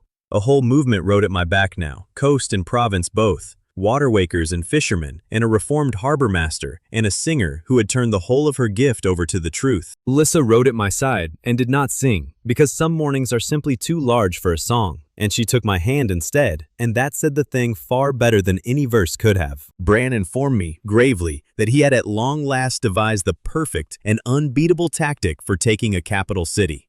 I told him I could hardly wait to watch it fail in some entirely new and spectacular way. He grinned like it was a promise. Pip was already sketching something enormous on the back of the decree, and Garm, back in the green and living marches, was holding the first free water in the whole kingdom and waiting to hear how the rest of it turned out. We were a single day out from the capital when the crown's answer came riding to meet us. A royal decree, sealed by the Warden of Waters himself, read aloud in every town along the road so that there was no chance we could miss it. Kael Vern, the water waker, was hereby named an enemy of the crown, a traitor, a heretic against the natural order of things. Every hand in the kingdom was to be raised against me, and against the movement walking at my back. Corvain had invited me to come and talk. And then, the very moment I turned a whole kingdom's worth of hope toward his door, he had made me an outlaw standing at the gates of it. He wanted me to come. He simply wanted me to arrive with nowhere left in the world to run. I read that decree through twice, and I did not feel afraid. What I felt instead was the old grin coming up from somewhere deep. The exact one from the first gray morning in the mud, when a whole village stood and laughed at the fool who had spent his last coin on a dead lake. They named me an enemy of the crown. Good. A year ago, they named me a madman who talked to fish, and I woke a dead puddle anyway. Then I woke a dead province. Now a whole kingdom is going thirsty, and a frightened old man in a tall stone tower is sitting on every drop of water in the realm, waiting for me to come to him. Let him wait a little longer. I was on my way. I woke a dead puddle, I said, loud, so my whole ragged kingdom on the road could hear it. Then I woke a dead province. So let us go and find out together, once and for all, whether a dead kingdom comes back to life the very same way. And we rode on toward the capital, a movement at my back, and a whole sea slowly waking behind me, straight toward the man who somehow knew my secret, and toward the water that had been waiting, patient and remembering, all this time, for me to finally come home to it. I did not know how it would end. I never do, the first time I read a dead water. I only know, the way I have always known it, that it can be woken, that somebody has to be fool enough to try, and that the fool, this time, was going to be me.